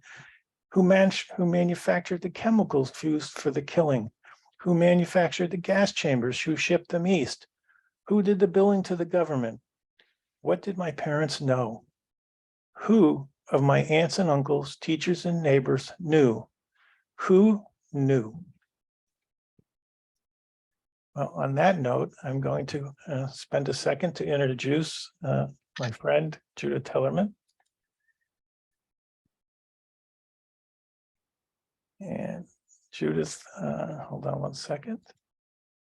Judith Tellerman was born in Brooklyn, New York, to Holocaust survivor parents Morris and Carol Tellerman. Went on to achieving an illustrious career as a doctor in clinical psychology. She's from Chicago. She's earned many governmental and international awards besides successful private practice in Chicago and many different projects, programs she's involved in. Judith is a tremendous singer and composer. Judith's song, Legacy, a commitment to honor and sanctify the memory of the victims of the Shoah, was commissioned by the International Gathering of Descendants of the Shoah and is in the collections of the Skirball Museum in Los Angeles, California, the U.S. Holocaust Museum in Washington. And Judith has received 7 ASCAP Songwriter Awards. And so on behalf of Judith, I'm going to share my screen. And we're going to, hold on a second.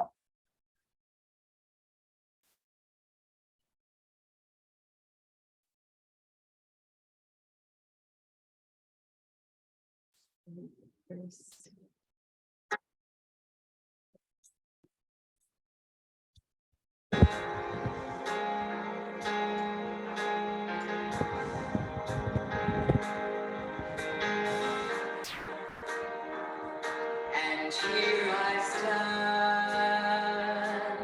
I am your legacy within my heart. Our martyrs so close to me, I pledge to honor you, I pledge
never again.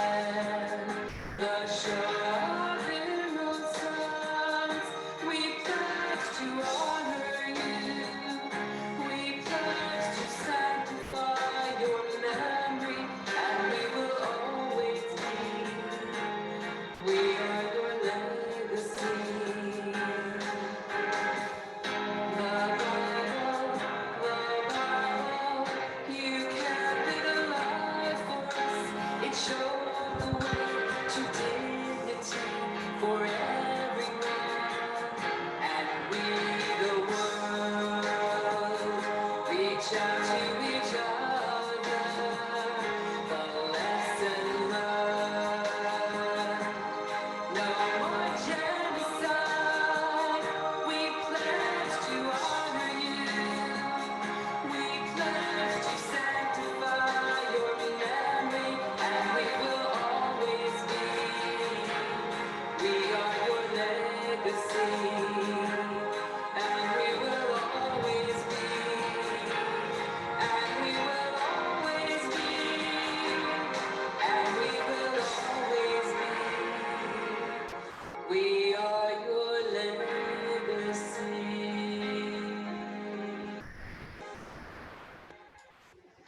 Beautiful. And I want to welcome you back, Judith, to the program. And I know that, let me stop my screen share here. And let me find you.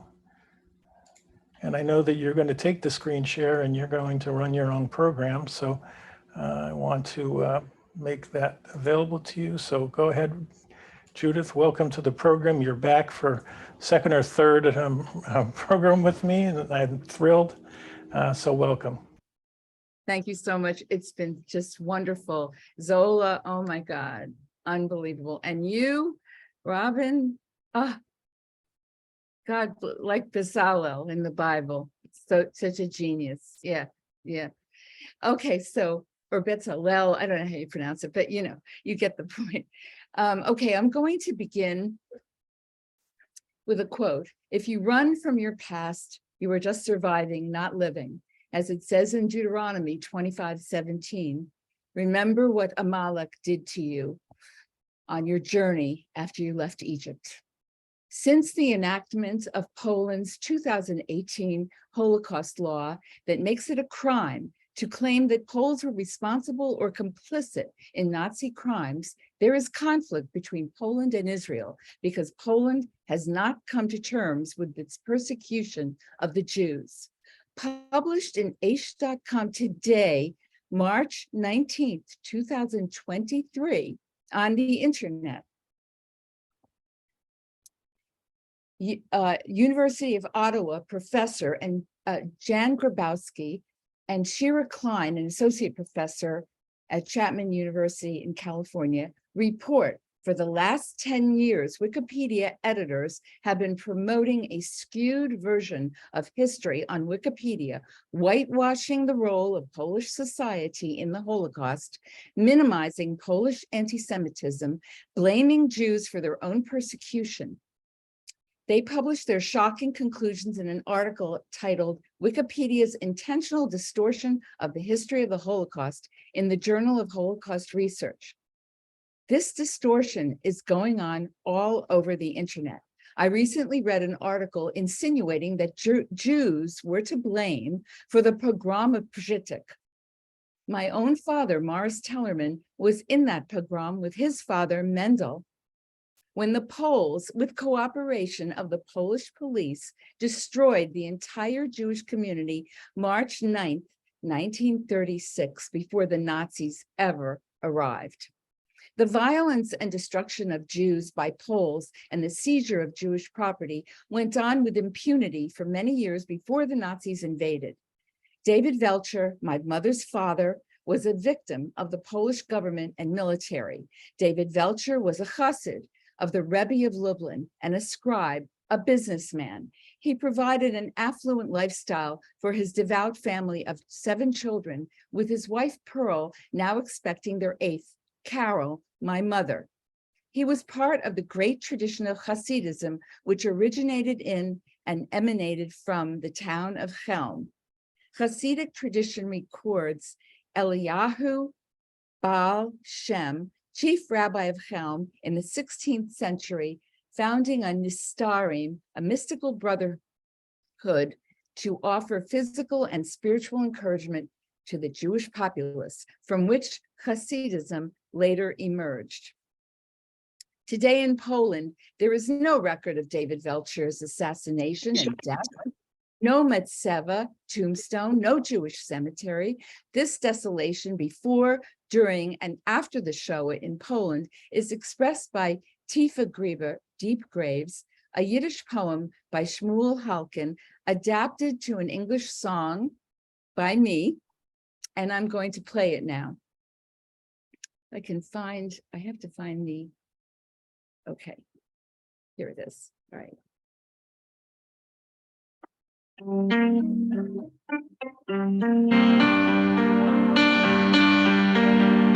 Springtime cedars used to blossom. Autumn birds used to fly away. Winter snow used to fall from heaven. Now there blooms only wind and pain. Deep graves, red clay. Once I had a place to stay. Once I had a home. Deep graves, red clay. Once I had a place to stay. Once I had a home. Tragedy from every side, doors and windows open wide to the murderers who kill, those who little children slay, those who hang the aged gray. Not a soul is spared to say, deep graves, red clay. Once I had a place to stay. Once I had a home. Deep graves, red clay. Once I had a place to stay. Once I had a home. Fuller are those graves today. Redder still is the red clay. That red clay is now my home. That is where my brothers lay. Bodies torn, no home is safe. Slaughtered there, shot near the grave. Deep graves, red clay. Once I had a place to stay. Once I had a home. Deep graves, red clay. Once I had a place to stay. Once I had a home. Once I had a place. Once I had a place. Once I had a place to stay. Once I had a place. Once I had a place. Once I had a place to stay. Deep graves, red clay. Once I had a place to stay. Once I had a home. Deep graves, red clay. Once I had a place to stay. Once I had a home. Have you ever seen Oops. Let's go to the next one. Okay.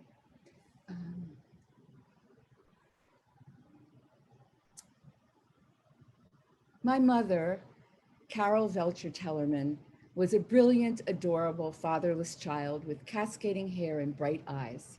The nuns in her Catholic school loved her and called her Jew with all the self-assuredness of their superiority in a culture which demeaned the Jewish people. They chose her to sing solos of beautiful Polish songs and carols, to recite poetry, and to give a speech honoring their hero, then member of the Polish government, General Józef Haller, who enabled Poland's wedding to the sea on February 10, 1920, with the restoration of Polish independence and the port of Gdansk. He threw a platinum ring into the Baltic Sea, saying, "I am marrying you forever and ever to the Republic of Poland." It was only later that Carol learned the horrible truth, one of many that broke her heart, but perhaps the sharpest cut to the heart of an innocent child lying helpless in the womb, surrounded by the comfort of her mother's body, and yet vulnerable to the terrors of the world. She learned it was General Józef Haller who assassinated her father, David Welcher. From his horse, he pierced him with his sword on September 16, 1922, 5682. He died on Salicho. In Chelm, the Jews were aware they had been abandoned by England, who had promised Israel first at the San Remo Convention in 1920, and then with the Balfour Declaration. They sang a song about the betrayal. Carol sung the Yiddish song "To Me," who recorded the only known rendition of it, the Balfour Declaration. And here it is.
The young women, those are my cousins in Israel. The picture was taken when they were in the army, and the little boy is my cousin, and now, right now, to this day, he's in the army. in Israel. This cream is honestly a magic in a bottle. My skin is so baby soft and smooth. And I've also got compliments that actually other people see the On difference. the video that you're. Let's give me some top shape. Oh, My the skin has last honestly one. never been Kept as going. good as it Oh, is right sorry. I'm sorry about that. I thought I turned it off. Okay, you know how these things go. Can't keep up with it. Okay, so let's go to the next. Let's open up the next one. Okay, so Carol's mother, that's my mother's mother, Pearl Ziegelbaum Welcher, had a close relationship with her nephew, Arthur Shmuel Ziegelbaum, and her sons had once rescued Arthur from the Polish police. When Carol was 15, Pearl passed away, and now orphaned, Arthur Ziegelbaum buried her mother and brought her to the renowned HaShoah Chorale of Lodz, Poland, since she had a beautiful soprano voice. A Jewish choir, HaShoah was founded in 1899 and was the preeminent choir in Poland, singing classical repertoire, including Beethoven's Ninth Symphony, Handel's Samson, Verdi's Requiem, and La Traviata in Yiddish, and Vivaldi's Four Seasons. The last remnants of the choir performed in the Lodz ghetto in 1941. Carol was the youngest member, and they called her their little Pitzela, their little one. Carol learned a Yiddish yahrzeit song that was written to the melody of Chopin's Funeral March by HaShoah, and she taught it to me. So I recorded, I think this is the only known rendition of it, as far as I know, and here it is.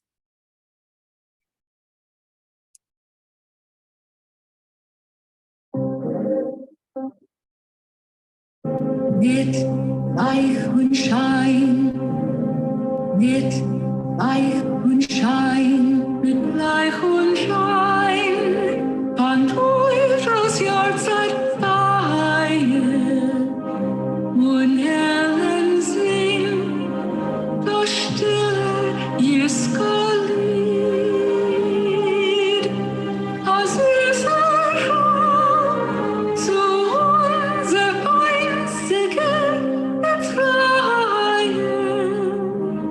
Unser größter Mensch und größer Herr, unser größter Mensch und größer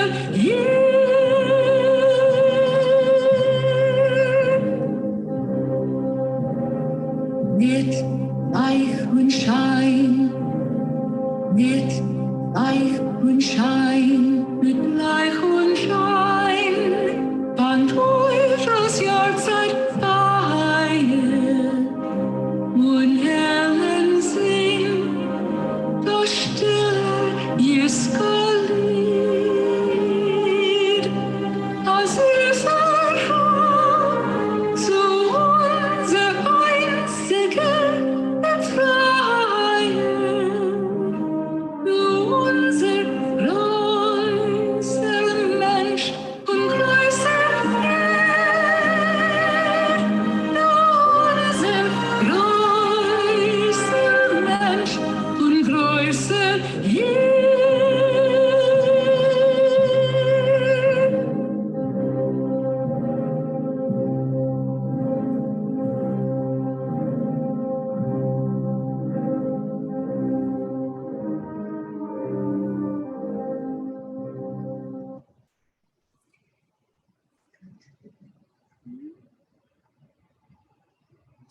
In 1999, the Zamir Chorale of Boston made a PBS documentary to retrace the path of the HaShoah of Lodz.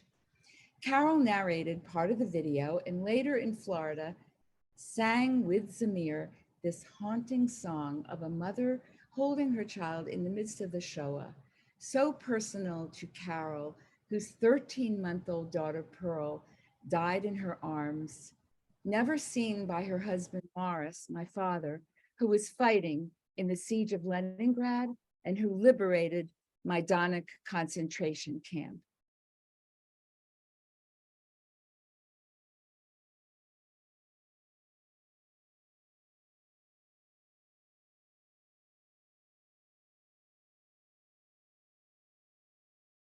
One of the great pleasures that we had during our tour to Eastern Europe was to meet one of the members of the original Zamir Chorale, which started in 1899 in Lodz, Poland. Well, this young lady sang in the Zamir Chorale in Lodz in the 1930s. She was then still a teenager, but we got to meet her a few years ago and made this wonderful connection that links us to our past. I'm pleased to tell you that she is here with us tonight to share with us a wonderful song that she sang as she escaped the Nazi menace, as she escaped to the East. This is the song that kept her going.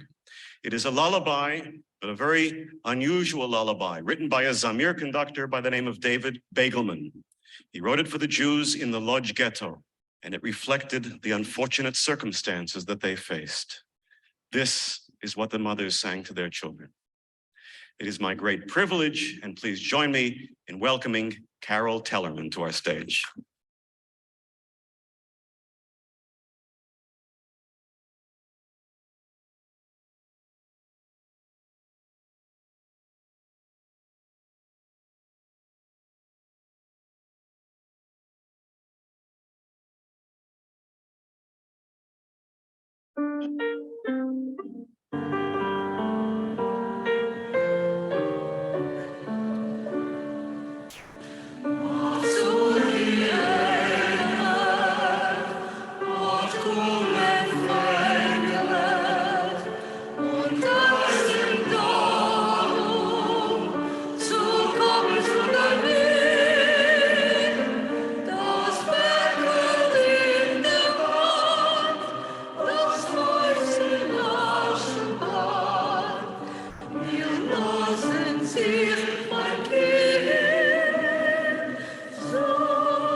After the Shoah, in the Feldafink displaced persons camp, Carol learned the song Ghetto by Casriel Broido, who was in the Vilna Ghetto that Zola spoke about earlier. And in fact, Zola showed a picture of Casriel Broido, who was drowned in the frozen sea by the Nazis. Carol learned the song from her cousin, Abraham Ziegelbaum, an actor and a brother of Arthur Shmuel Ziegelbaum. In 1998, age 75, Carol sang Ghetto at the United States Holocaust Memorial Museum in Washington, D.C. The occasion was a ceremony by the Polish Secretary of State to posthumously award Arthur Shmuel Ziegelbaum the Chancellor's Medal, the country's highest honor. This is a recording of her performance.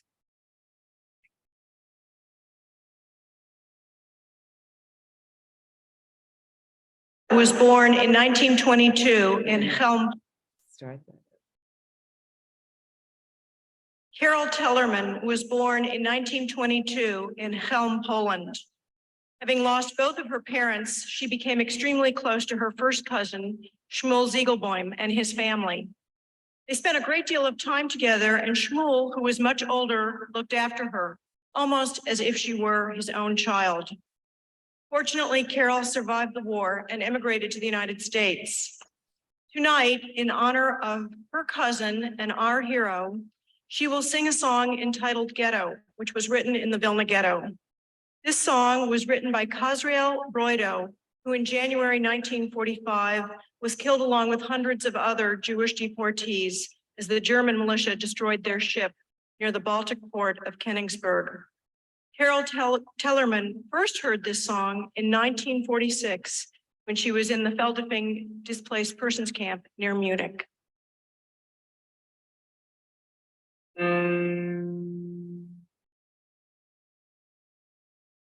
Wir stehen bei der Wand, steht das Haus ja verklemmte, mit der abgelosten Hand, wir weinen die Gewölbe. Es gucken Augen zwei, gucken ein sich in der Weitkeit. Es erscheint doch sei ein klure Welt, nur schwer zu sehen die Welt, durch Gemein. Das Blick auf den Verstell,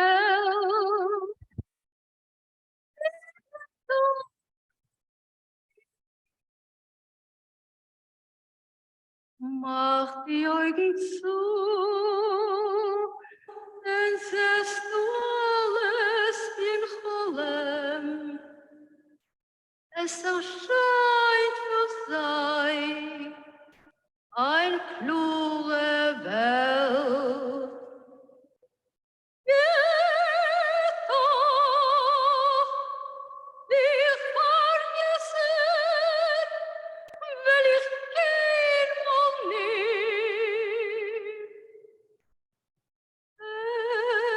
Echo, du mein Feuer und Feuerlied,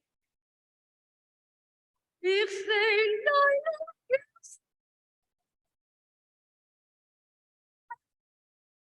Oh, ich hör a Gewalt.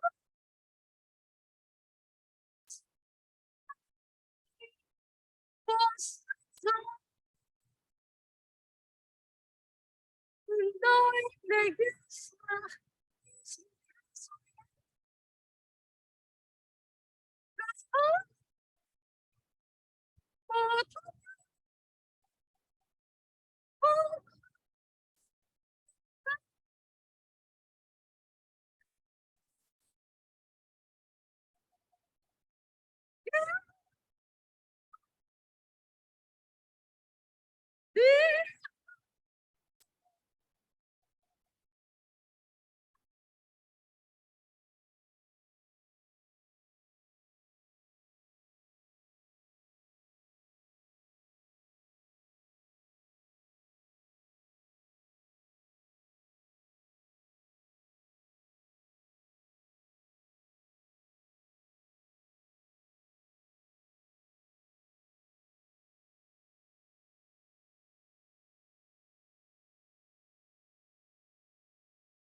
Thank you very much, Mrs. Tellerman. That was Miles Lehrman, who founded the Holocaust Museum. Thanking my mother. That song, Ghetto, I will never forget you. As chairman of the Leather Workers Union, secretary, National Council of the Jewish Trade Unions, and member, Council of General Federation of Labor in Poland, Arthur Shmuel Ziegelbaum acted on behalf of Jewish and Polish working class members, having passed the first law to allow Jews to work in the trades in Poland. When the German army besieged Warsaw on October 1st, 1939, Arthur chaired the first meeting of the underground resistance movement in the Warsaw Ghetto. The Germans ordered the Jewish community to set up a council of elders of the Jewish community of Warsaw, the Judenrat. The labor union was ordered to supply a member, and Arthur was chosen. Since he was under Nazi surveillance, the underground helped him escape from the Warsaw Ghetto, hoping he could reach the free world, and as a member of the Polish government in exile, bring help to save the Jews of Warsaw. Arthur sent arms, lectured, and wrote in the US and England, pleading with President Roosevelt and Winston Churchill, broadcasting on the BBC, to no avail. Finally, martyring himself in London, according to the directive of the underground, to save the Jews, even if it meant giving up his life. After the Shoah, Arthur's brother, Reuven, used to recite this poem, Chob Gesehene Berg, A Mountain of Shoes, by Moshe Schulstein, here recorded by me. I was asked to record this poem by the director of the Holocaust Education Center of South Florida, Dr. Rosita Koenigsberg, for an exhibit. My father, Morris Tellerman, was a liberator of Majdanek, and Rosita's father, Henry Ehrlich, was liberated there. So we have that bond. And now here is A Mountain of Shoes. And I made this recording and I asked my mother for her approval because she used to hear Reuven and how he said it, and she approved of my version. So I feel okay with it.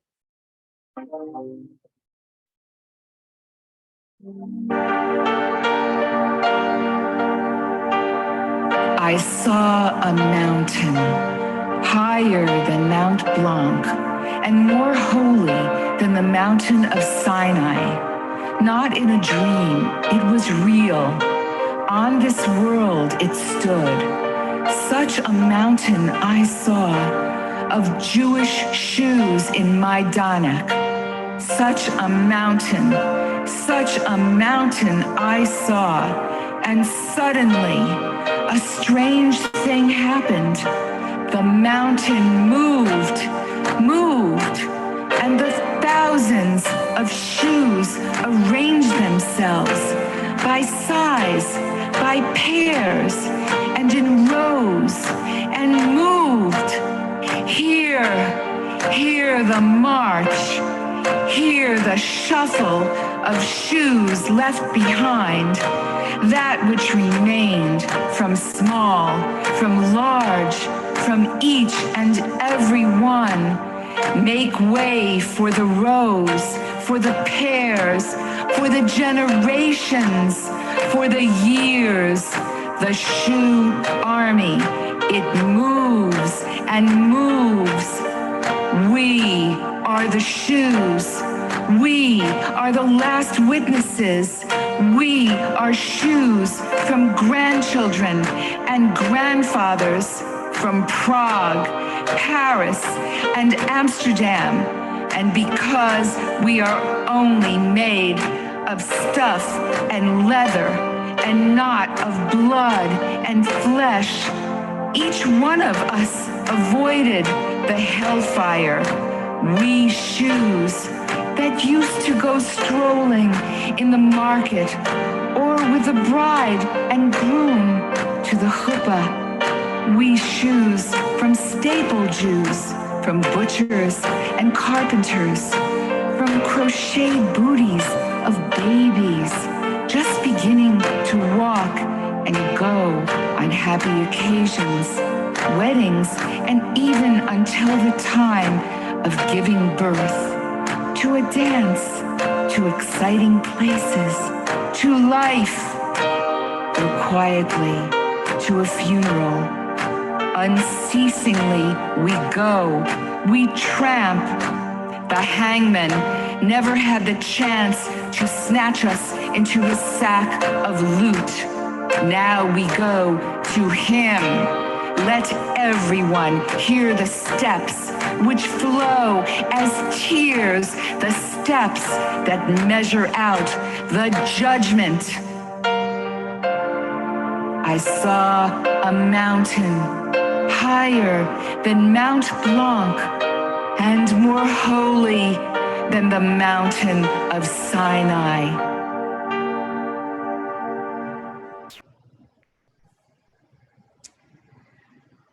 Well, Jeffrey, I was going to end with my anthem, Legacy, but you played it at the beginning, so that's it. That's my ending, and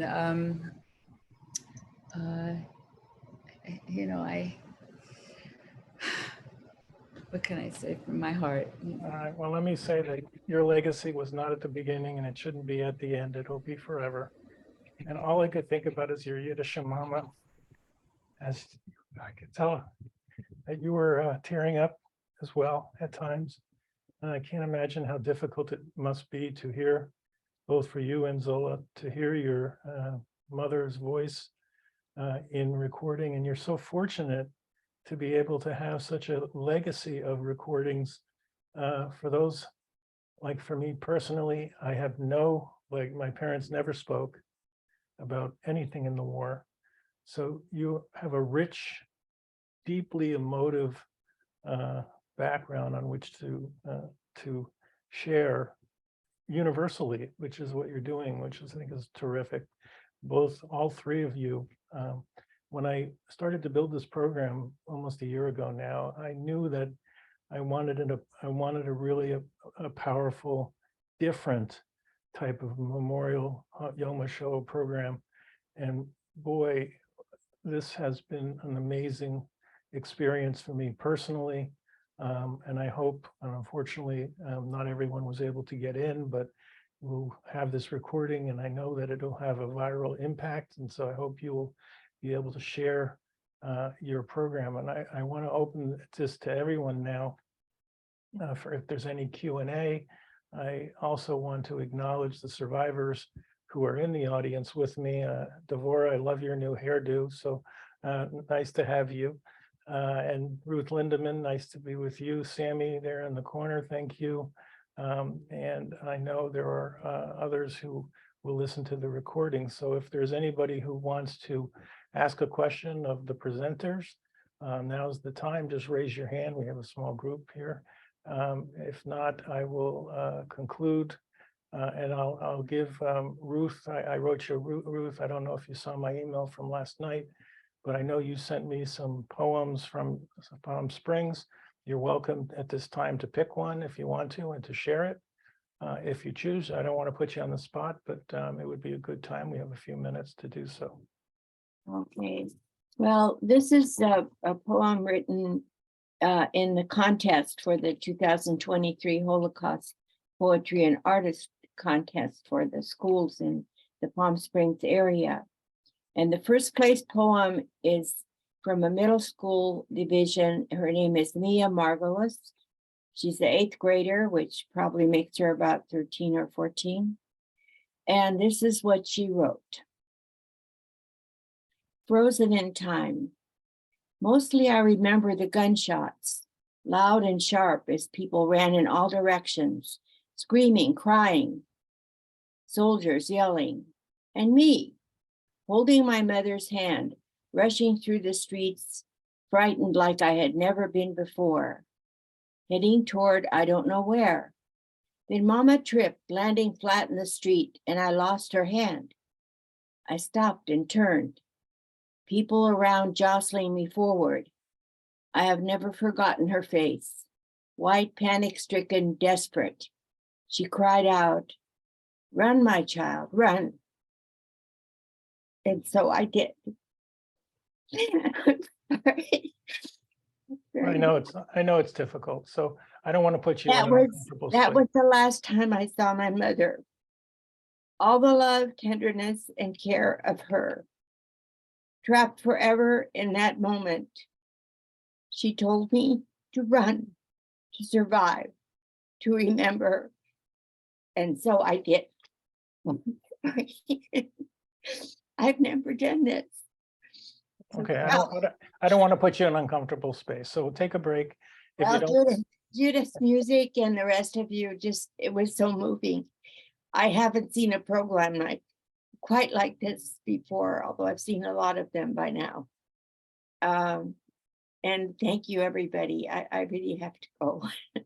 well, I wanted to also acknowledge that you celebrated your 90th birthday, so we keep on wanting to wish you a happy birthday and many, many more. So that's terrific. And Sammy, you raised your hand earlier. What do you have to contribute? Sammy? Can you hear me, Sammy?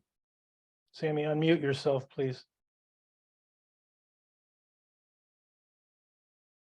There you go. Oh, no. Okay, I just wanted to make a comment. I wanted to thank you for putting together such wonderful programs.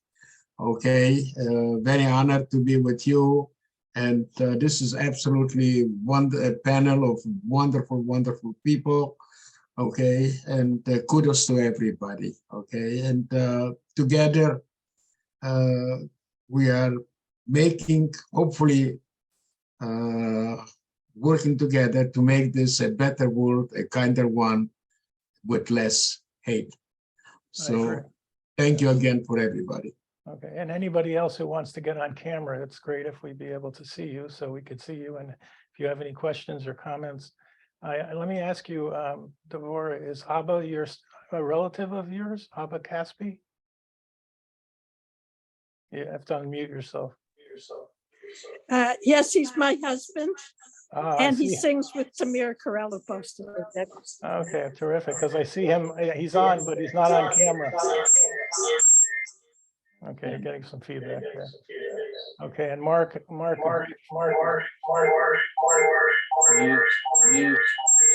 Better mute all of us. Okay, yeah, Mark, nice to see you. And I wanted to make sure everyone saw that you said that your mother was in the Lodz ghetto, and the music that was presented today, you just closed your eyes and you thought about your mother, which I thought was a beautiful contribution in chat. So thank you.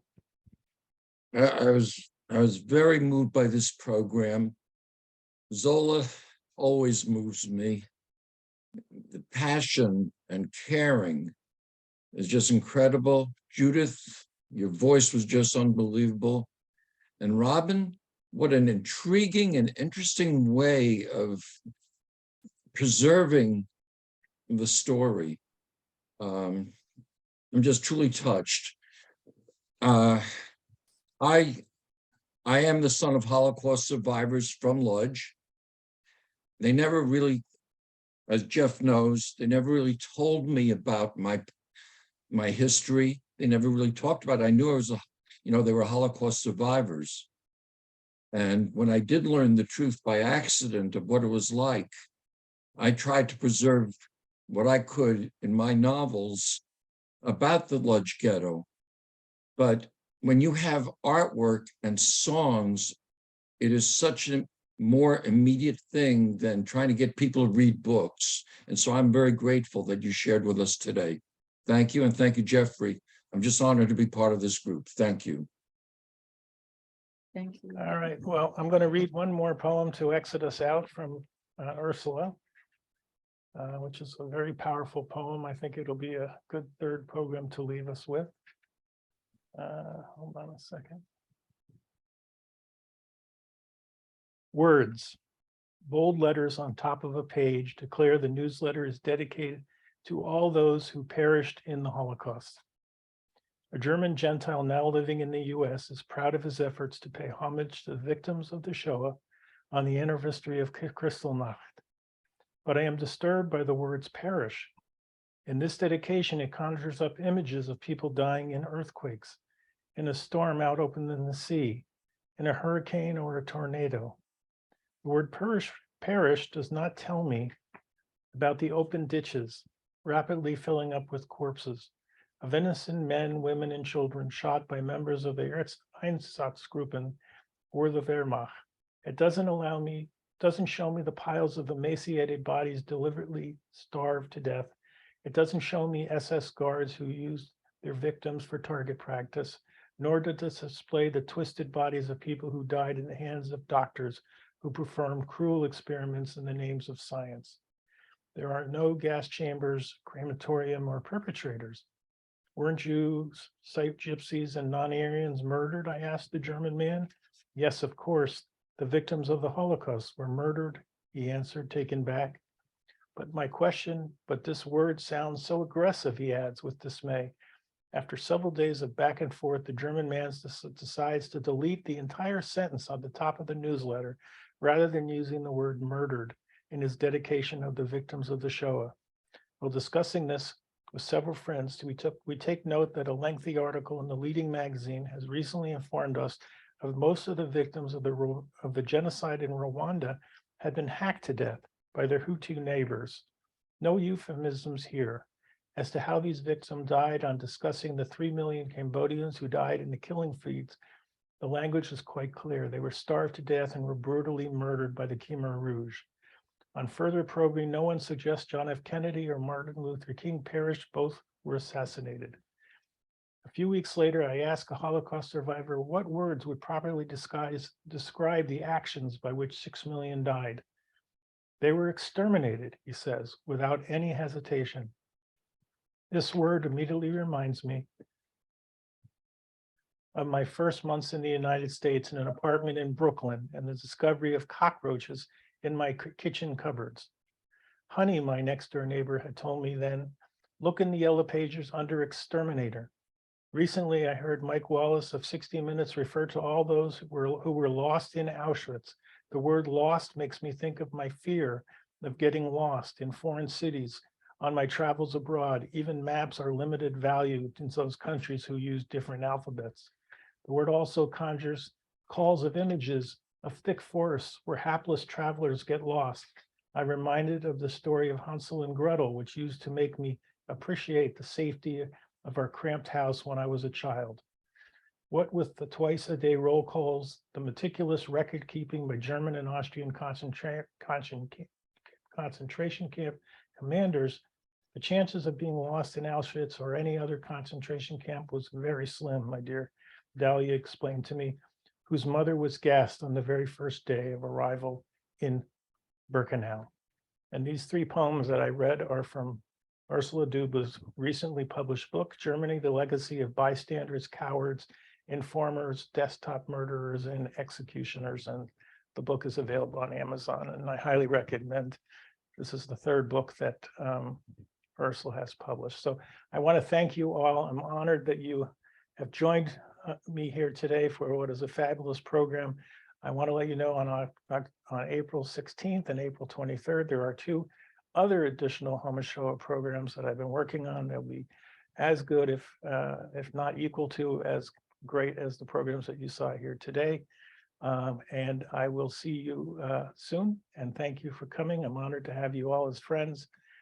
So take a look at the jcrnow.com website where I'm hanging out and I'm publishing content on 15 different channels, everything Jewish every day. So I want you to come and join. And you'll get your newsletter every week to see what's going on in the in the content. So thank you very much, everyone. Bye-bye now. Yeah, thank you.